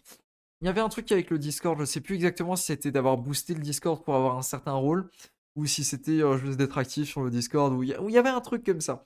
Mais en tout cas, oui, effectivement, c'est vraiment vrai, il y a déjà eu des airdrops, là où il suffisait de booster un serveur Discord. Et c'est pour ça que je mets en avant de ce côté-là Pit Network, et aussi Monad, et non pas, pardon, pas Pit Network qui l'a déjà fait du coup, mais plutôt Monad et Redstone, qui du coup sont dans ce cas de figure-là qui sont typiquement des projets qui peuvent être dans le cas de figure là où tu vas avoir peut-être une récompense si tu boostes, notamment au niveau des points bonus que tu peux choper via Redstone, ou alors via le rôle que tu peux choper via Monade. Voilà, voilà. Le prochain airdrop de Optimisme, est-ce que tu le farmes? Si oui, quel genre de transaction fais-tu? Je sais pas si on peut dire que je le farme activement, parce que d'une certaine façon, en fait, quand tu es actif, quand tu fais des choses à droite, à gauche, eh ben, tu vas forcément utiliser un optimisme, un arbitre, tu vas forcément utiliser un optimisme, un base par exemple. Et c'est les deux réseaux principaux sur lesquels il risque d'y avoir quelque chose si j'utilise comme critère la fameuse super chain. Donc je pense que de ce côté-là, c'est globalement ce qu'il faut faire. Après, être actif sur les réseaux, avoir utilisé beaucoup de projets différents, parce que comme on l'a vu récemment, ça commence quand même à taper sur des critères niches. Peut-être s'amuser à utiliser une multisig avec un Gnosis, un Gnosis Safe du coup, ce genre de trucs qui peuvent être un petit peu niche. Voilà. Après, j'ai réalisé pas mal de volumes, notamment avec les Bringe, ou avec Bungie et Jumper. Bungie qui a eu le petit souci technique d'hier. Mais sinon, ouais, voilà, en gros, c'est ce qu'il y a à faire. Et sinon, il y a la vidéo là où j'explique un petit peu comment faire ça. Il y a une vidéo entière qui est dédiée à ce sujet. Tac. C'est du coup Optimisme, la super chain qui est disponible juste ici. L'airdrop oublié de la super chain Optimisme. Voilà, voilà pour ça. Quel est le airdrop que tu considères qu'il n'est pas trop tard de commencer à farmer dès maintenant, selon toi? Aujourd'hui, c'est compliqué. Aujourd'hui, c'est compliqué. On est bien avancé dans la majorité des projets. Aujourd'hui, si tu veux te positionner sur un projet, tu vas difficilement, en tout cas, pouvoir te positionner sur un projet qui est vraiment très, très tôt. Et en tout cas, au niveau des blockchains qui sont déjà live. Si tu veux te positionner sur des projets qui sont très très tôt, il faut regarder du côté des projets qui sont encore en testnet ou alors qui n'ont même pas encore de testnet. Je sais pas, par exemple, un Monad, mais un Monad au niveau du Discord, ça me paraît quand même déjà plus compliqué parce qu'aujourd'hui, tu vas pas pouvoir choper un rôle OG si tu te balades sur le Discord et que tu commences juste à discuter. C'est plus suffisant.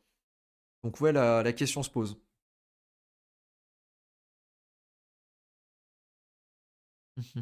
L'airdrop de Jito qui m'a boosté le wallet comme jamais. Ben écoute, bien joué à toi. Celui, c'était plus que ça. Ouais, celui de souvenir, c'était 45 $ pour 1300 $ à peu près. Ouais, effectivement, c'est ça. Bah alors après, ça dépend quand est-ce que tu l'as vendu, hein. Effectivement, il est peut-être monté un petit peu plus haut à un moment, descendu, etc. Ouais, il me semble que c'était ouais, 1005, un truc comme ça. Mais en tout cas, c'est l'ordre de grandeur. Tu conseilles de dormir combien d'heures par nuit en temps de bull run pour être performant? Écoute, je te dirais de toujours faire tes 8 heures par nuit. Voilà. C'est une mauvaise idée de cut sur le sommeil. Vraiment, très mauvaise idée. Jupiter, t'en penses quoi? J'ai pas d'avis. Enfin, et quand tu me dis tu penses quoi de X? Alors les gars, précisez quand même un minimum la question, s'il vous plaît, parce que tu penses quoi de X? C'est relativement vague et je sais même pas par où commencer en fait. Jupiter, j'en pense pas grand-chose. Genre ça occupe pas du temps dans ma tête en permanence. Scroll, c'est pas mal. Scroll, c'est assez tôt, mais il y a pas grand-chose à faire dessus. Verachain éventuellement, qui est aussitôt, ouais, effectivement. Se positionner sur Chroma. Chroma, effectivement, faut que je le fasse aussi, mais il y a trop de trucs à droite, à gauche en ce moment, c'est horrible. En ce moment, il y a beaucoup trop de trucs. L'autre jour, je sais plus, j'étais parti quelques heures, tu vois, j'étais à la salle. Je suis revenu de la salle de sport, il y avait 7 pings sur mon Discord, j'avais 10 messages privés, j'avais je sais pas combien de trucs. Il y avait Twitter, là, on m'a ping sur je sais pas combien de trucs, c'est horrible en ce moment. C'est vraiment indécent le nombre de choses qu'il y a à faire à droite, à gauche.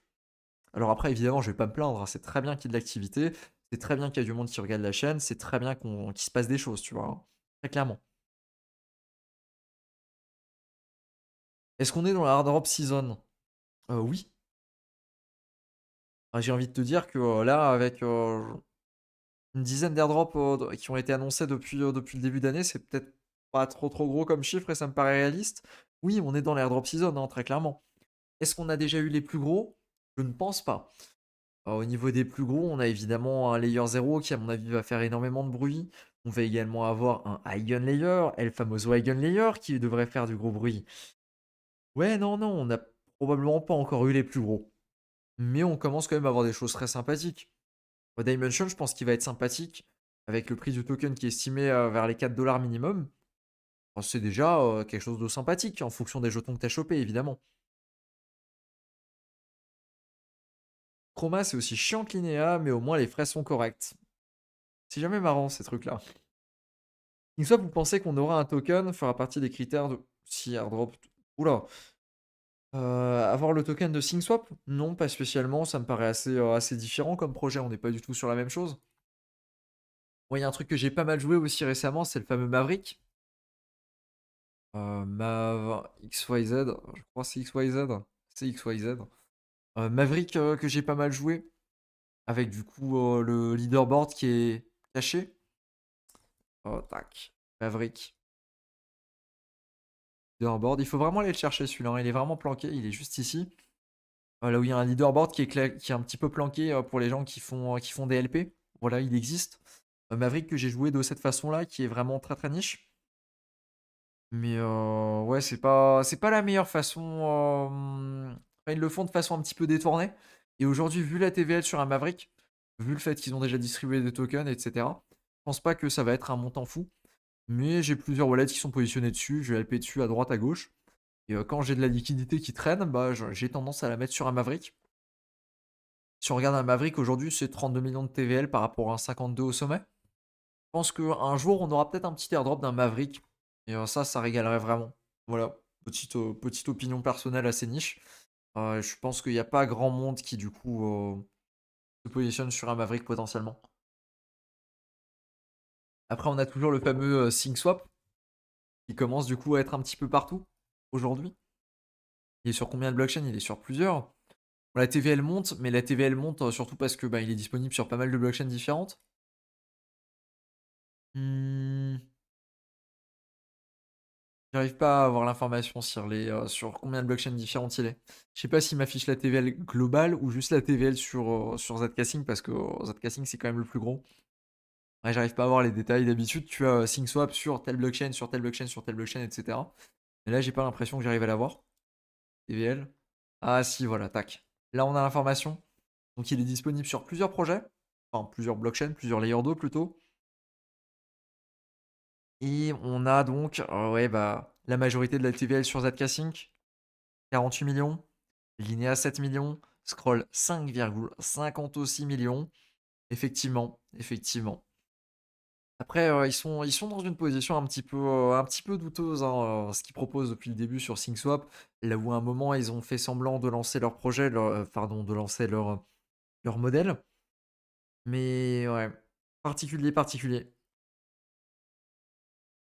Pour Chroma, vous faites les quêtes Galaxy. Ouais, normalement, c'est les quêtes Galaxy, hein. Une idée de quand le prochain airdrop d'optimisme risque de tomber? Aucune idée. Aucune idée. Je pense par contre qu'il risque d'être assez important et que là, jusqu'à présent, ils ont envoyé des toutes petites cartouches pour le 2 et le 3 et qu'ils attendent vraiment que le bull soit bien reparti pour venir airdropper des tokens et mettre bien les gens pour vraiment gratifier les personnes qui étaient à fond pendant le bear market, qui ont continué d'utiliser Optimisme et la super chain. Pour des banques, j'ai toujours mes trusts bloqués à 1 depuis le départ. Ça, c'est pas cool. Ça, c'est pas cool du coup, du tout. Par contre, tu fais bien de me parler des banques juste ici, parce qu'il faut qu'on parle de quelque chose, il faut qu'on parle de Rabi Wallet, qui du coup fait également partie de la suite de des banques, comme c'est justifié juste ici. Rabi Wallet, qui nous annonce qu'une snapshot risque d'être prise, peut-être, peut-être pas. Parce qu'ici, il y a écrit en fait Get ready to smile for the camera. Donc j'imagine que la snapshot n'est pas encore prise. Sinon, ils auraient dit snapshot taken ou un truc comme ça. Ils auraient fait comme Altlayer qui nous a fait un magnifique message. La snapshot sur Ethereum a été prise le telle date à tel bloc sur Ethereum. Voilà, c'est fini, c'est bouclé. De façon très robotique. Là, sur un Rabi Wallet, ils nous disent peut-être qu'il y aura une snapshot dans le futur. De nouveau, une technique pour pousser un petit peu les utilisateurs à faire des trucs à droite, à gauche. Peut-être, peut-être pas. Mais en tout cas, ouais, il y a un petit peu de ça. De mon côté, moi, j'avais fait mon petit tweet là où j'ai dit s'il vous plaît, faites en sorte que les utilisateurs de des banques soient inclus. Voilà, parce qu'il faut quand même les récompenser, les utilisateurs de des banques. On existe. On existe, les utilisateurs de des banques. Finalement, ça représente quoi? Tac, voilà, top. 1471. C'est beau ça. C'est beau, ça grind. Mais ouais, par contre, effectivement, la question se pose à ce niveau-là, c'est est-ce qu'ils vont prendre vraiment les utilisateurs des banques ou c'est vraiment que les utilisateurs de Rabi pour une potentielle snapshot? Ou est-ce que ça n'a rien à voir avec un potentiel token de Rabi? C'est aussi possible. On n'a pas l'information aujourd'hui et on est probablement pas prêt de l'avoir, quoi. Voilà. Oh, un live chat en direct. On va faire coucou. Coucou YouTube. Salut, salut, Miser. Petit coucou. Mais ouais, voilà, donc on n'a pas plus d'informations. Je serais très heureux s'il y avait une petite snapshot qui prenne, je sais pas, allez, le top 10 000 des personnes sur des banques avec, avec la social feed des banques. Voilà, ça régalerait. Mais je sais pas. Je sais pas s'ils vont le faire ou pas. Voilà. Ah, donc ça aussi, c'était petite information, petite snapshot, petit truc à droite. Le deuxième airdrop de Aptos peut nous régaler, effectivement. Penses-tu que Linéa vont faire durer leur système de LXP encore bien longtemps? Oh, oh, Linéa, c'est des sacrés, hein. Je m'attendrais pas à un airdrop de Linéa demain.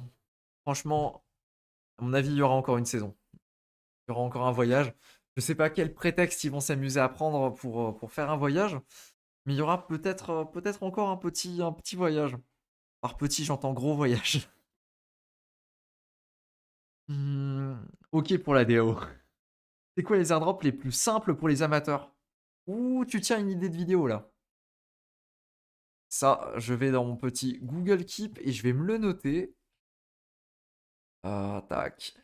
X airdrop les plus simples. Merci, tu me tiens une super idée de vidéo là. Tu régales. Vraiment très sympathique. T'as en tête un autre bridge que Portal pour Farm Wormhole. Il y en a plusieurs. Je sais qu'il y a Maya, Mayan Swap, je crois. Il y a Portal, il y a Carrier aussi qui est présenté dans la vidéo qui est dédiée à Wormhole. Et il y en a quelques-uns d'autres. Mais tu peux les trouver, ils sont pas trop durs à trouver, hein. Tu tapes Wormhole Bridge. Voilà, tac.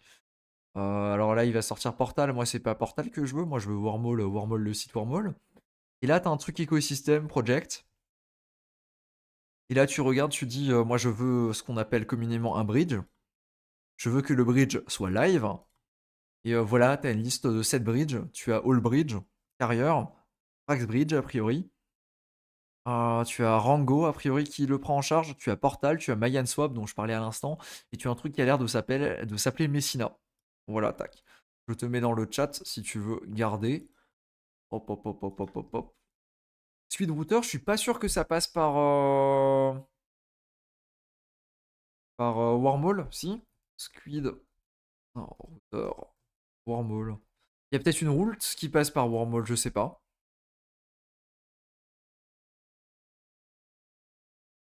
Blockchain no goes. Non, j'ai l'impression que c'est autre chose, c'est pas forcément ça.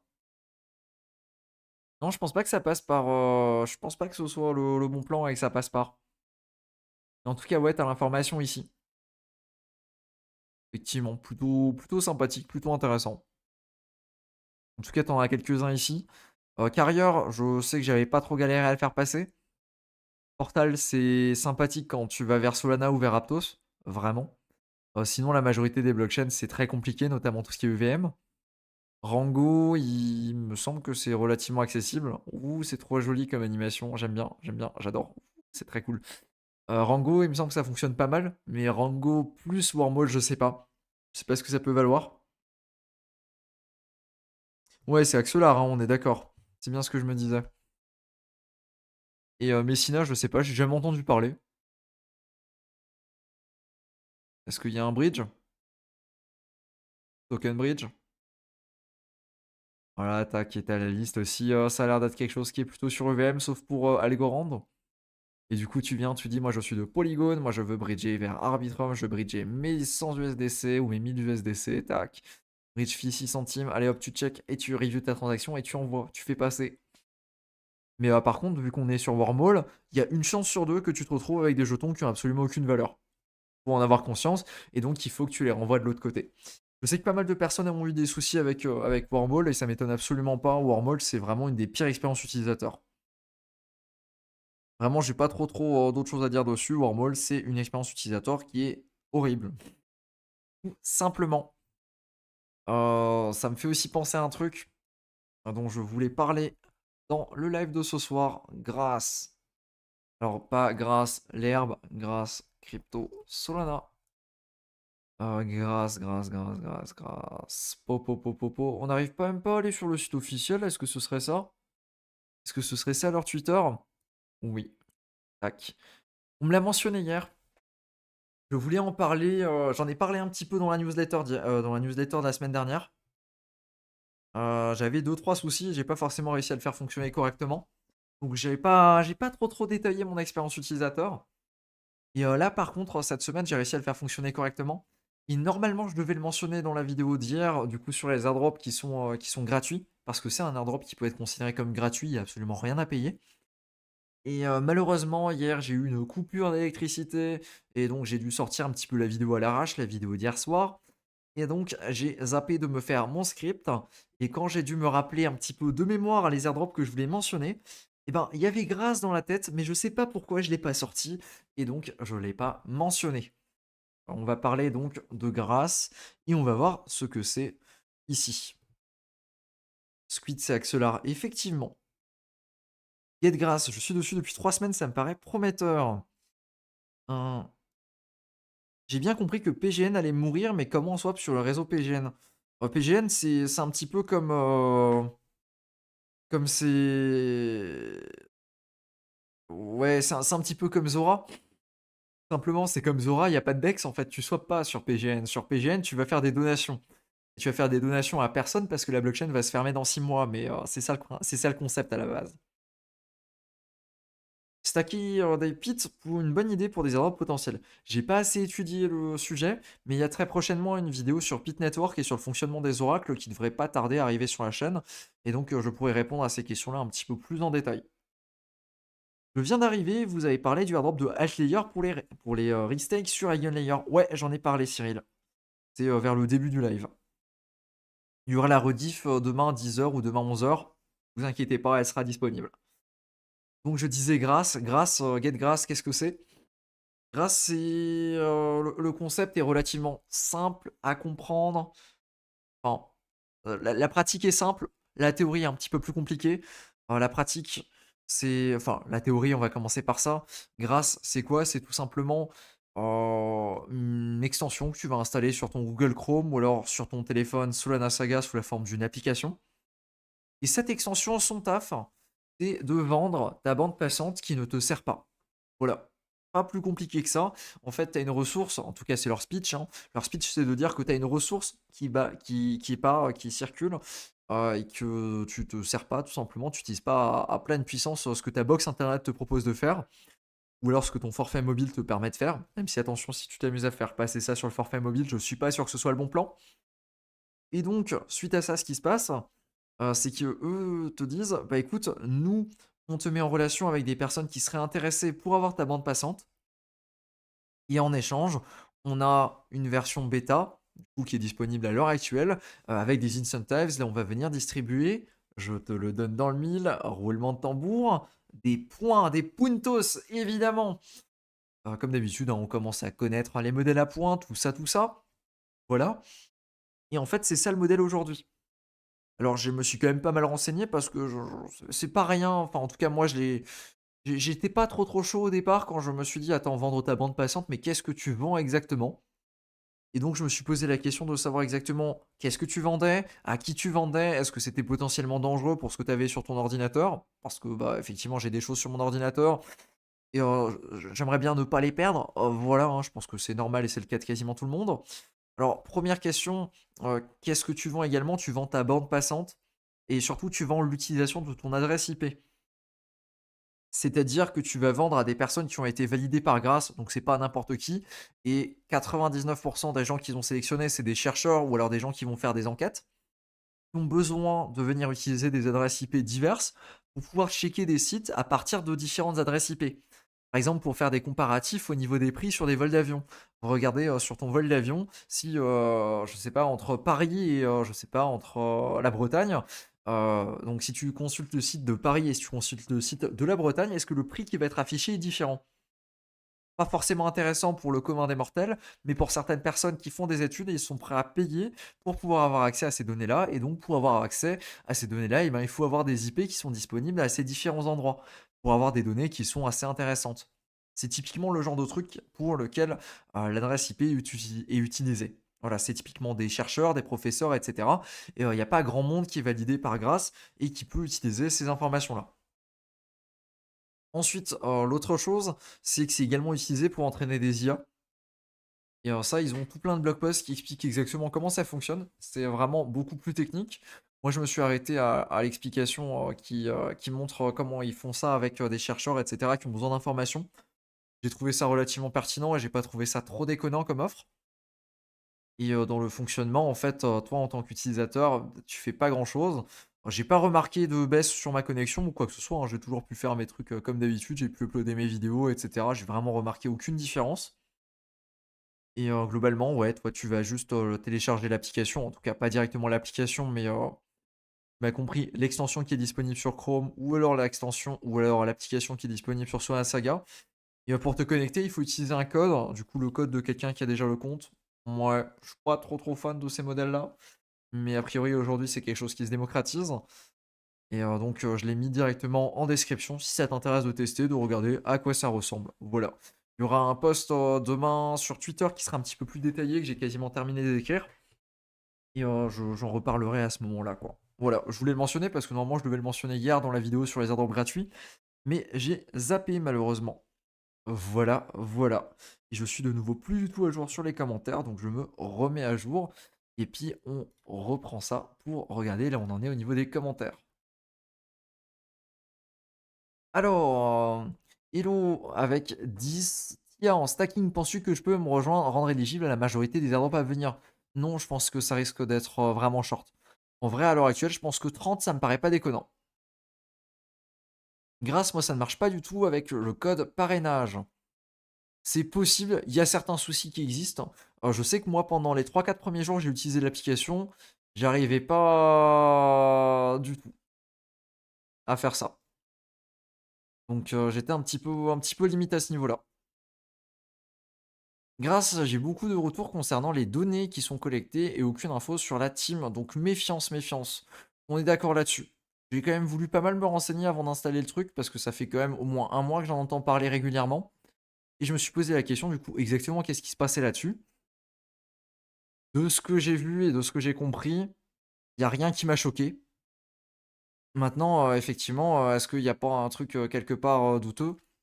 Tu vois, je mettrai pas, ma parole en doute là-dessus, tu vois? Parce que malheureusement, on reste sur des applications et tu vois, on reste sur des données. À partir de quel moment on peut vraiment savoir où est-ce qu'on en est et qu'est-ce qui est transmis, tu vois? Je pense qu'il faudrait demander à quelqu'un qui est vraiment à fond là-dedans et quelqu'un qui est capable d'analyser l'application pour voir effectivement vraiment ce qui sort. On a une date pour la réouverture des poules sur Ion Layer. Oui, c'est le 29 janvier. C'est le 29 janvier. Il y a un horaire qui est donné dans le post de chez Ion Layer, mais je ne l'ai pas en tête. Et cette fois-ci, j'ai fait les choses bien. Disons surtout que j'ai eu le temps cette fois-ci. J'ai sorti une vidéo pour expliquer exactement comment ça fonctionne Ion Layer, ce que c'est. Même si on en a déjà parlé pendant les 5 précédents lives, je crois, parce qu'on en parle quasiment à chaque live d'Ion Layer. Pour moi, c'est un truc majeur de 2024. Je n'ai pas plus de choses à en dire. Pour moi, c'est une narrative majeure. On l'a vu aujourd'hui avec le halt qui devrait tomber pour les restackers. On verra quand on aura les conditions. Mais pour moi, c'est une narrative qui risque d'être très intéressante et vraiment un truc que j'ai envie de mettre en avant, quoi. En tout cas, je suis positionné sur Igon Layer et je me tâte à encore reprendre un bac parce que c'est trop bullish Igon Layer. Je sais pas, c'est monstrueux comme truc. Comme d'habitude, par contre, mettez pas toutes vos thunes là-dessus. Évidemment, hein, quand on prend ces choses-là, on fait de la gestion du risque et c'est pas une bonne idée de mettre tous ses fonds sur un protocole qui pourrait avoir des soucis. Même si Eigenlayer utilise quand même que très peu de smart contracts et fait ça de façon assez transparente. Et que, quand même, vu la thune qui est déposée dessus, normalement, il n'est pas censé y avoir trop de soucis. Mais on ne sait jamais, on n'est jamais à l'abri d'un hack, d'un problème technique. Je constate depuis un moment une hype sur Monad. Peux-tu nous expliquer pourquoi? Qu'est-ce que c'est? Une stratégie? Merci pour ton travail. Merci, Téluction.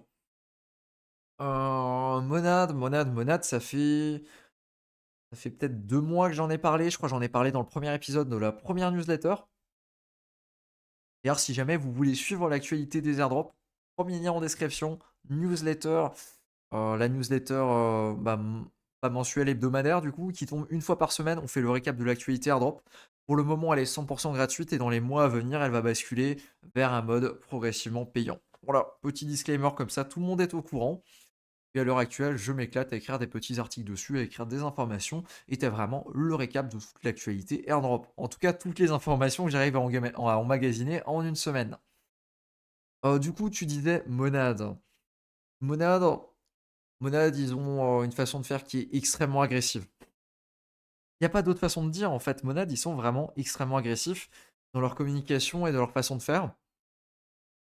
Et Monade, ce qu'ils ont largement mis en avant, en fait, c'est tout simplement le partage de mèmes. Donc les gens s'amusent à partager des mèmes et ils font ça en fait pour faire partie de la communauté Monade tout simplement. Et il y a une ambiance qui est complètement folle sur cette communauté. Vraiment, j'insiste là-dessus. L'ambiance chez Monad, elle est géniale. Je sais pas si tu t'es déjà amusé à discuter un petit peu, à regarder, ce qui se passe sur les différents channels qui sont disponibles dessus.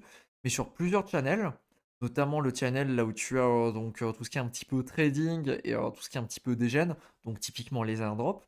Les gens sont vraiment très, très sympathiques. Il y a beaucoup d'alpha, il y a beaucoup d'informations. La communauté qu'ils ont réussi à créer, je la trouve vraiment très forte. Ensuite, ensuite, ensuite. Ensuite. Qu'est-ce que j'ai d'autre à dire sur Monad? Sur Monad, aujourd'hui, on a juste des stats. On a juste des stats sur Monad aujourd'hui, il faut le dire, hein. Tac, on va Monad. Alors, pas Monad, plutôt Monad blockchain. Tiens, d'ailleurs, c'est un truc, c'est quoi? Une théorie derrière une monade est un patron de conception qui combine des éléments de langage fonctionnel avec des méthodologies propres au langage impératif. Jamais entendu parler. C'est compliqué comme chose quand même. Non, moi je vais regarder Monad blockchain. Voilà. Le topo principal, déjà, c'est de mettre en avant une nouvelle narrative qui a l'air de se dessiner. Euh, les performances parallélisées. Me demande pas ce que c'est. Je l'ai vu mentionner plusieurs fois. J'ai pas fait mes recherches sur le sujet. Je peux pas te dire exactement à quoi ça correspond. La version courte, si je devais deviner, ce serait de dire qu'il y a des transactions qui peuvent passer en parallèle. Voilà, c'est la version courte. Sinon, ce qui intéresse pas mal les gens, en fait, c'est tout simplement ces stats-là qui sont aberrantes. Mais à l'heure actuelle, sachant qu'on n'a pas de testnet en tant qu'utilisateur, eh ben, on n'a absolument aucune idée des stats. C'est comme si moi, demain, je te disais, j'ai créé une super blockchain, elle fait 10 000 transactions par seconde, on a un block time de 1 seconde, et la finalité, elle est attendue, on atteint la finalité des transactions en 1 seconde. Voilà, viens sur mon Discord, c'est exactement le même discours. C'est un petit peu ça le truc. Le problème, c'est qu'aujourd'hui, du coup, bah, sur Monad, on est obligé de faire confiance. Ils ont l'air gentils, les gars de chez Monad, mais effectivement, est-ce qu'il y aura ces performances-là qui seront disponibles sur le testnet ou pas? On n'en sait rien aujourd'hui. Donc, je me positionne dessus au cas où on est sur quelque chose de très sympathique, directement via le Discord, donc en étant actif. Mais ensuite, il y aura un testnet qui sera disponible, et ça, par contre, ça, c'est un testnet que je risque de faire. Déjà pour tester les performances, parce que c'est pas rien de vendre un truc comme ça, hein, c'est pas rien du tout pour un truc sur EVM, très clairement. Et ensuite, parce que ben, c'est une L1, simplement. Et les Layer 1, qu'est-ce qu'elles sont obligées de faire quand elles lancent?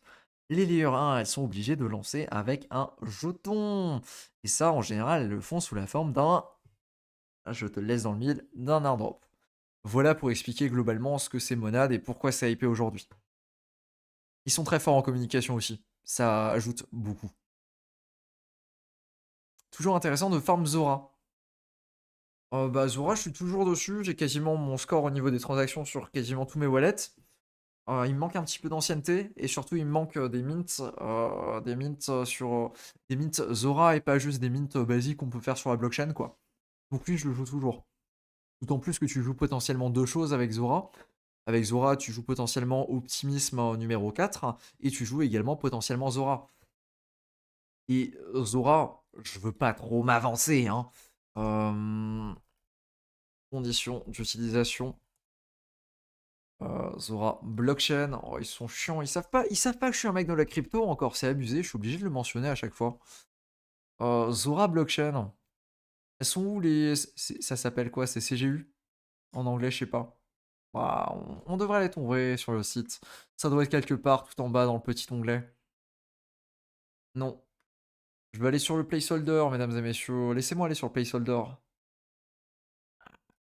Monstre. Qui c'est qui a designé ça et qui s'est dit c'est une bonne idée? Documentation? Ouais, on va le faire de façon un petit peu plus soft. Laisse-moi. Je l'avais. Il manque pas grand-chose. Je l'aurais pas comme ça. Zora. Blockchain. Présentation peut-être? Non, le Zorazine, non, non, non, ça m'intéresse pas trop. En tout cas, il y a mention dans leur documentation. Mais c'est fou, moi je veux juste lire les CGU. Je veux juste lire les conditions d'utilisation. Comment qu'on appelle ça, CGU en anglais? Normalement, il est censé me le sortir. CGU en anglais, ça s'appelle GCU peut-être? General Condition of Use Zora Blockchain. Peut-être? Terms of Service. Impeccable, c'est plutôt ça. Donc là, on va là, on tape airdrop. Et comme par hasard, il y a quelque chose qui tombe, il y a quelque chose qui sort. Et ça, c'est beau, ça, c'est merveilleux. Qu'est-ce qu'on arrive à lire ici? Tatatatat. Zora se réserve à sa propre discrétion le droit d'offrir des incentives ou des rewards qui peuvent inclure, mais ne sont pas limités, à des airdrops d'assets crypto. Voilà, aux wallets qui ont utilisé leur service. Mesdames et messieurs, je n'ai jamais vu une déclaration d'amour aussi propre, aussi clean, aussi bien faite. J'aime quand c'est clair et quand c'est lisible, et j'aime encore plus quand personne ne prend le temps de lire ces trucs-là, et encore plus quand il y a très peu d'utilisateurs sur la blockchain. Faut qu'on aille sur Zora Energy Explorer, et normalement ici on a les stats. Et les stats, qu'est-ce qu'on a? On a le nombre d'adresses, mais il me semble que le nombre d'adresses... J'ai jamais su si c'était le nombre de comptes ou le nombre d'adresses. Je crois que c'est le nombre de comptes qui est valable et pas le nombre d'adresses. Je sais pas à quoi ça correspond le nombre d'adresses. Le nombre d'adresses, je crois que c'est la somme des contrats, des NFT, de tout plein de trucs. Et le nombre de comptes, je crois que c'est vraiment le nombre de comptes. Mais je suis pas sûr, je voudrais avoir la vérification un jour, la validation. Tac, bon déjà on voit qu'il y a de moins en moins de gens qui débarquent et surtout on va mettre en un an, voilà, au niveau de la stat. On voit que ça s'est quand même pas mal calmé. Ouh, il y a des gens qui étaient chauds le 23 décembre. Active account, à l'heure actuelle, il y a entre 15 000 et 30 000 comptes actifs par jour. Pas énorme. Et surtout, à l'heure actuelle, il y a environ 80 000 transactions par jour. Sur une blockchain, hein. On parle d'une blockchain. Donc effectivement, moi, à mon sens, aujourd'hui, il reste toujours intéressant. Et je sais plus si on avait la stat sur June Analytics. Mais ouais, curieux d'avoir la vraie stat parce que je sais jamais en fait. Je sais jamais si c'est account ou si c'est adresse. Dans les deux cas, c'est pas une stat énorme. Parce que sinon, ici, on a Zora Network, il y a 9 jours. Voilà, total users, 572 000 utilisateurs. Voilà, on l'a. Merci à XV Research pour l'information de qualité. Ça vaut le coup de participer à Starknet, mais en round 2. Je sais pas. Je sais pas si le round 2 est tout de suite lancé après ou pas. Dommage, ta newsletter deviendra payante pour ceux qui sont déjà inscrits aussi. Oh oui, elle ne deviendra pas entièrement payante, on va faire ça de façon progressive. Là, à l'heure actuelle, il y a 4 mails par mois. Ces 4 mails-là sont totalement gratuits. Pendant une première période, il y aura 3 mails gratuits par mois. Il y aura un mail qui sera accessible pour les personnes qui sont abonnées. Pendant une seconde période, il y aura 2 mails gratuits, 2 mails payants. Et après, on terminera sur une période. Enfin, pas sur une période, on terminera à terme, en tout cas, on va attendre vers 3 mails pour les abonnés et un mail gratuit. Voilà. Et il y aura aussi un mail supplémentaire par mois qui sera un dossier. Pas encore défini à 100% le cadre, mais il y aura un dossier. Voilà pour ce que je compte faire. Zora, j'ai que des NFT gratuits, je me demande si c'est suffisant. Alors, Zora, à ce niveau-là, c'est-à-dire. C'est-à-dire. Quand tu dis des NFT gratuits, il y a deux types de NFT gratuits en fait. Quand tu dis des NFT gratuits, il y a deux choses. Il y a, si tu vas sur Zora, effectivement, donc Zora classique, Zora.co, et que tu essayes de minter quelque chose directement sur Zora, la plateforme. Effectivement, tu vas donc minter, tu vas payer les frais de Zora qui sont d'environ 2 dollars à l'heure actuelle. Donc ça, c'est effectivement un mint sur la marketplace Zora. Et tu as une autre façon de faire, mais qui n'est pas que limitée à ça, hein. Tu peux passer par Mintfun par exemple, et sur Mintfun, tu peux également t'amuser à minter des trucs en free du coup sur Zora. Tac, juste ici. Tu peux également t'amuser à minter des trucs. Et là, dans certains mints, notamment un mint qui s'appelle Blocks, ou par exemple ici Galaxy Orb, bah, il me semble que voilà, tac, ici tu peux minter pour rien. Et effectivement, ici tu payes vraiment que tes frais de transaction qui sont quasiment négligeables, j'ai envie de dire, c'est un 5 centimes grand maximum. Donc ça également, c'est un autre type de mint. Perso, je me suis pas mal positionné récemment sur Zora d'un point de vue création de collection aussi. J'ai créé plusieurs collections sur plusieurs wallets. Et je me suis également amusé à minter des mints qui sont gratuits sur la marketplace, mais du coup qui coûtent en réalité environ 2 $. Voilà. D'ailleurs, pour Zora, c'est mentionné dans la dernière vidéo. Pour Zora, c'est mentionné dans la vidéo sur Optimisme juste ici. Un petit peu ma stratégie et ce que j'utilise concrètement. Voilà. Un tuto quelque part pour le multisig ou le account impression all station de ZK Sync. Nope, j'ai pas ça en tête. Et toujours sur ZK Sync, oui. Moins que je l'ai déjà été dans le passé, certes. Mais oui, je suis toujours sur ZK Sync. On en reparle dans quelques mois. Effectivement, Zora, je pense que ça régale. Scroll, je suis nul sur Scroll. Vraiment, j'ai absolument aucune activité sur Scroll. Il faudrait que je passe dessus. Scroll, j'ai du mal à me forcer à le faire parce que vraiment, y a rien sur Scroll. Y a rien du tout.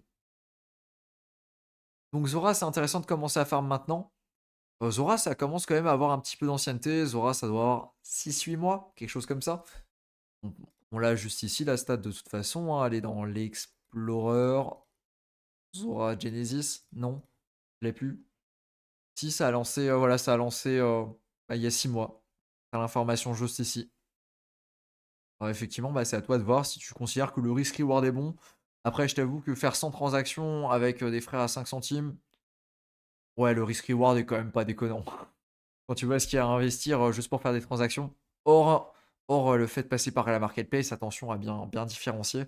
Franchement, ça se tente et c'est pas si déconnant que ça. Voilà. Un avis sur le PLS, le Pulchain, non, c'est pas intéressant. Enfin, ça m'a jamais intéressé. C'est un des trucs les plus scameux, douteux que j'ai été donné de voir. Très clairement, c'est vraiment douteux à fond. Altlayer, ouais, c'est mentionné en début de vidéo. Ce sera du coup à la rediff. Est-ce que tu as des plans pour gagner de la crypto gratuitement en petite quantité comme Coinbase Wallet? Les airdrops de testnet en fait. Les airdrops de testnet, je pense que ça peut rentrer dans ce cadre-là. Il y a tellement d'airdrops différents, compliqués de savoir sur lesquels interagir. Et oui, il y a quelques mois, c'était compliqué de savoir quoi faire parce qu'il n'y avait pas assez de choses à faire. Aujourd'hui, on est dans la situation inverse. Aujourd'hui, on est dans la situation dans laquelle il y a beaucoup de choses à faire à droite à gauche. Et donc, on doit cibler ce qu'on fait avec notre temps. Effectivement, c'est assez compliqué. Je suis le premier à le dire, hein, même moi en étant, on va dire, full time là-dessus. Vraiment, c'est compliqué. Contador, c'est mentionné? Non, j'ai pas forcément prévu d'en faire un non plus tout de suite. C'est pas forcément un sujet qui m'intéresse là maintenant tout de suite. Et Starknet, on en est où? Starknet, ça n'a pas bougé depuis plusieurs semaines. Oh, ils ont annoncé, effectivement, la snapshot est dans le passé, début décembre. Et ouais, ça n'a pas bougé plus que ça. On a une idée des allocations. C'est qu'il y a 8% de la supply qui est dédiée, pardon, 9% de la supply qui est dédiée à des incentives pour les utilisateurs, donc les airdrops. On sait par contre pas exactement comment ça va se passer, on sait juste que ce sera pas distribué en une fois.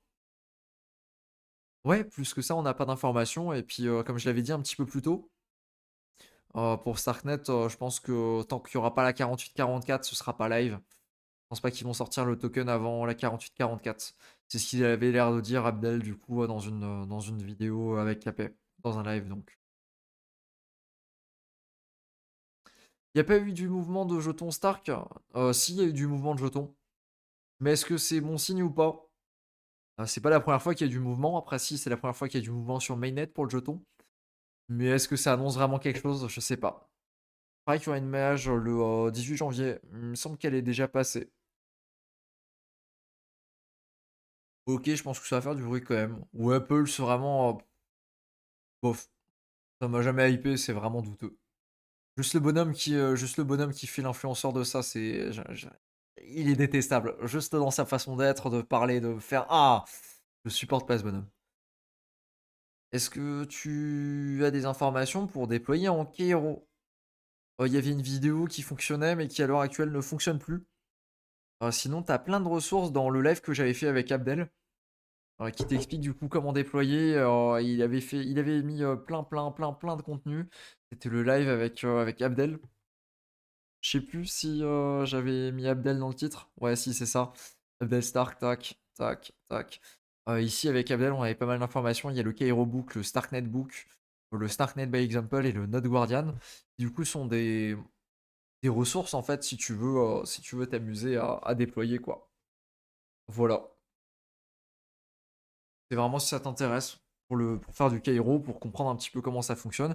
Et tu as du coup de la documentation qui t'explique un petit peu comment le Cairo ça fonctionne et comment tu peux commencer le plus tôt possible et tu peux te mettre dans cette optique de développer sur du Starknet. Voilà.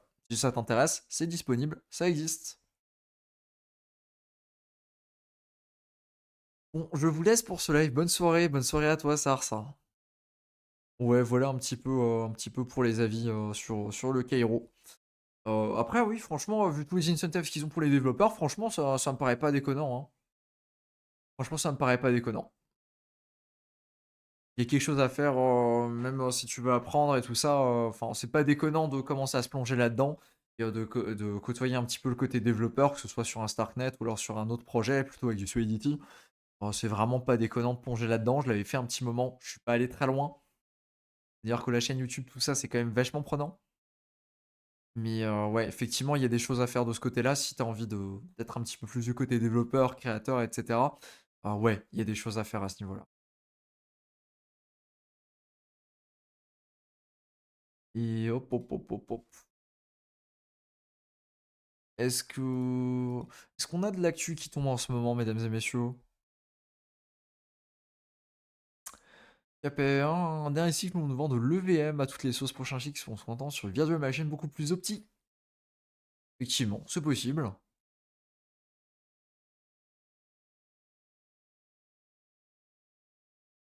Effectivement, il y a des choses à faire. Ouais, Etherfi, du coup, pour Eigenlayer et pour Altlayer, effectivement, ouais. On l'a mentionné un petit peu plus tôt. Satori dans la narrative des perps. Je l'avais pas mentionné dans la vidéo que j'ai sortie récemment sur les perpetuals. Mais effectivement, oui, il y a aussi Satori qui existe. Donc ce serait dans cette vidéo-là, guide airdrop hyper liquide, Aevo et orderly au niveau des perps. Mais c'est pareil, enfin c'est pas... Comment dire, c'est un petit peu tous la même chose. Aujourd'hui, quand tu regardes les perps, tous les perps se ressemblent, ils ont à peu près tous la même stratégie qui est bonne, hein, j'ai envie de dire. Aujourd'hui, le fait d'avoir des layers 2 qui sont dédiés, je trouve que c'est vraiment pas déconnant du tout et que ça fonctionne particulièrement bien. Mais c'est un petit peu ennuyeux d'un point de vue utilisateur parce que ben, c'est plus ou moins toujours de la même chose, quoi. Ouais. Donc ouais, je pense qu'on a fait à peu près le tour des sujets de la semaine. Tu penses qu'il faut environ quel montant de Inch, Tia, Atom, Osmos de stack pour être éligible? Environ 70-80% des airdrops. Pour le TIA, franchement, je pense que ça va plutôt se compter au niveau de 30 TIA, un truc comme ça à l'heure actuelle. D'autant plus avec la hype récente, à mon avis, ils vont essayer de filtrer et de faire en sorte que, bah, évidemment, il n'y ait pas tout le monde qui soit éligible parce qu'à l'heure actuelle, il y a de plus en plus de gens qui ont restacké dessus. J'avais vu la courbe, je sais pas où je peux la retrouver, mais j'avais vu la courbe et elle mentionnait qu'effectivement, il y avait, je crois, il y avait 170 000 personnes qui ont restacké, pardon, pas restacké, qui ont stacké au moins un TIA. Je sais pas si je l'ai sur Dune, je pense pas, sachant que c'est pas EVM. On peut essayer, hein. Hmm, Celestia. Celestia. Tia and Activity on Arbitrum. Ouais. Celestia Drop Claim. Non. Non. Non, je pense pas que je vais avoir la stat. Mais effectivement, il y avait ça et ça existe. Ouais. Non, il y avait encore ce tableau-là, mais bon, vu l'heure et vu que c'est bientôt la fin du live, je vais pas m'amuser à commencer à redive dedans. Ce sera peut-être le sujet d'une prochaine vidéo. Et si jamais, ouais, je crois qu'il est aussi en description, je crois que je l'ai pas enlevé. Et donc si jamais tu veux checker un petit peu d'autres trucs dessus, bon, il y a quand même pas mal de choses. Je suis pas forcément toujours d'accord avec les tiers du bonhomme, sauf pour Eigenlayer, Layer 0. Là je suis totalement d'accord, mettez-les au sommet, s'il vous plaît. Mais sinon pour les autres, je suis pas forcément toujours d'accord avec les tiers. Mais globalement, il y a pas mal d'idées si tu cherches à chasser des airdrops. Il y a de quoi faire à ce niveau-là. Ah oui, tiens, ça je l'ai pas mentionné. J'ai commencé à chasser Tensor. C'est tellement loin de mes habitudes de chasseur d'airdrop que, effectivement, c'est étonnant. Tensor Crypto NFT, tac. J'ai commencé à chasser Tensor. Tensor qui, du coup, est une marketplace NFT. Et si je devais la comparer à quelque chose, je devrais la comparer. Ouais, la meilleure comparaison, ce serait Blur. Pourquoi Blur? Tout simplement parce qu'ils ont une campagne à points. Grand classique, avec un modèle de referral, mais surtout avec un modèle de earn points, qui te permet de gagner des points dans certaines conditions.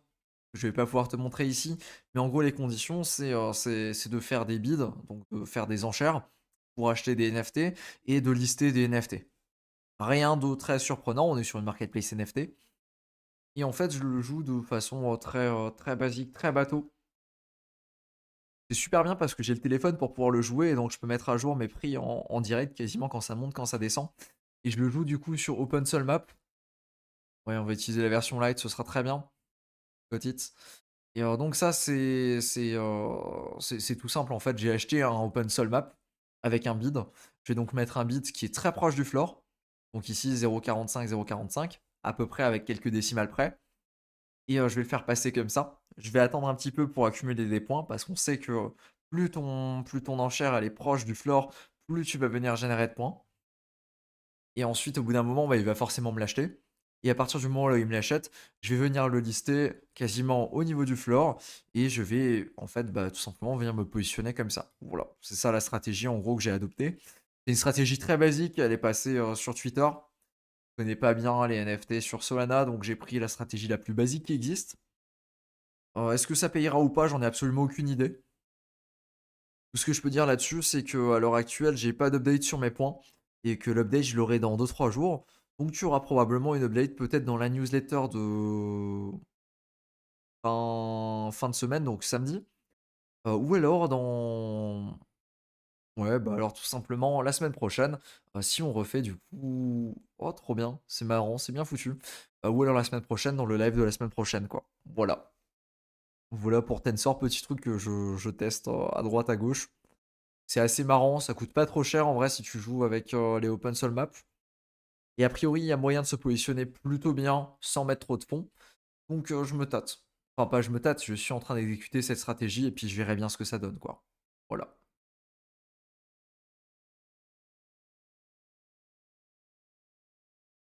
Tu participes à la conquête Namada? Non, j'ai pas submit mon wallet pour tester. Merci Giovanni. Merci, un petit message pour te remercier pour ton travail. Merci. J'ai l'impression qu'il y a beaucoup moins de gens sur Wormhole que sur Layer 0. Donc si un airdrop Wormhole peut être plus intéressant, tu ne penses pas? Alors effectivement, ça peut être intéressant de ce point de vue-là. Mais après, faut pas oublier que Wormhole, c'est un truc qu'il y a 2 personnes qui utilisent. C'est aussi à double tranchant. Et faut pas oublier que c'est un truc un petit peu shady, genre ils ont perdu une certaine somme quand ils s'étaient fait hacker. Ils ont levé exactement la même somme. Tu vois, est-ce que ça vaut une certaine valorisation? Est-ce que machin? Ça veut pas dire que je vais pas le jouer, Wormhole, hein, absolument pas. J'ai quelques transactions dessus, même si je le sous-farm à l'heure actuelle. Mais ouais, assez compliqué. Après, aujourd'hui, j'ai envie de te dire, les opportunités manquent pas. Il y a 50 000 choses à faire. Et aujourd'hui, si tu es un petit peu motivé sur la crypto, et puis ça va être le mot de la fin, hein. Aujourd'hui, si tu es un petit peu motivé et que tu as des fonds, très clairement, il y a de quoi faire. Très clairement, il y a de quoi se positionner. Que ce soit sur des plays qui soient plus passifs, que ce soit sur des plays qui sont plus actifs. Vraiment, je vais pas dire qu'on est sur la période d'or pour les airdrops. On est sur la période d'or peut-être pour les gens qui ont commencé il y a un petit moment déjà. Aujourd'hui, si tu commences aujourd'hui, il faut pas t'attendre à choper des airdrops en direct, évidemment. Mais ouais, je pense que on est sur une bonne année pour 2024 et je pense qu'il risque d'y avoir des airdrops. Je sais pas si le prix de la crypto va suivre, mais en tout cas, j'essaie d'avoir des attentes pas trop hautes, mais c'est dur de pas avoir des attentes assez élevées avec tout ce que nous prépare 2024 au niveau des airdrops, de tous les projets qu'on a fermés, etc. Voilà, ça c'est le mot de la fin. Merci du coup d'avoir être resté jusqu'au bout sur le live, mesdames et messieurs. Et puis sur ce, je vous dis à plus pour une prochaine vidéo. Et la rediffusion du live aura lieu demain 10h ou demain 11h. Mais allez, on va plutôt faire demain 10h. Voilà, voilà. Merci à tous. Allez, ciao!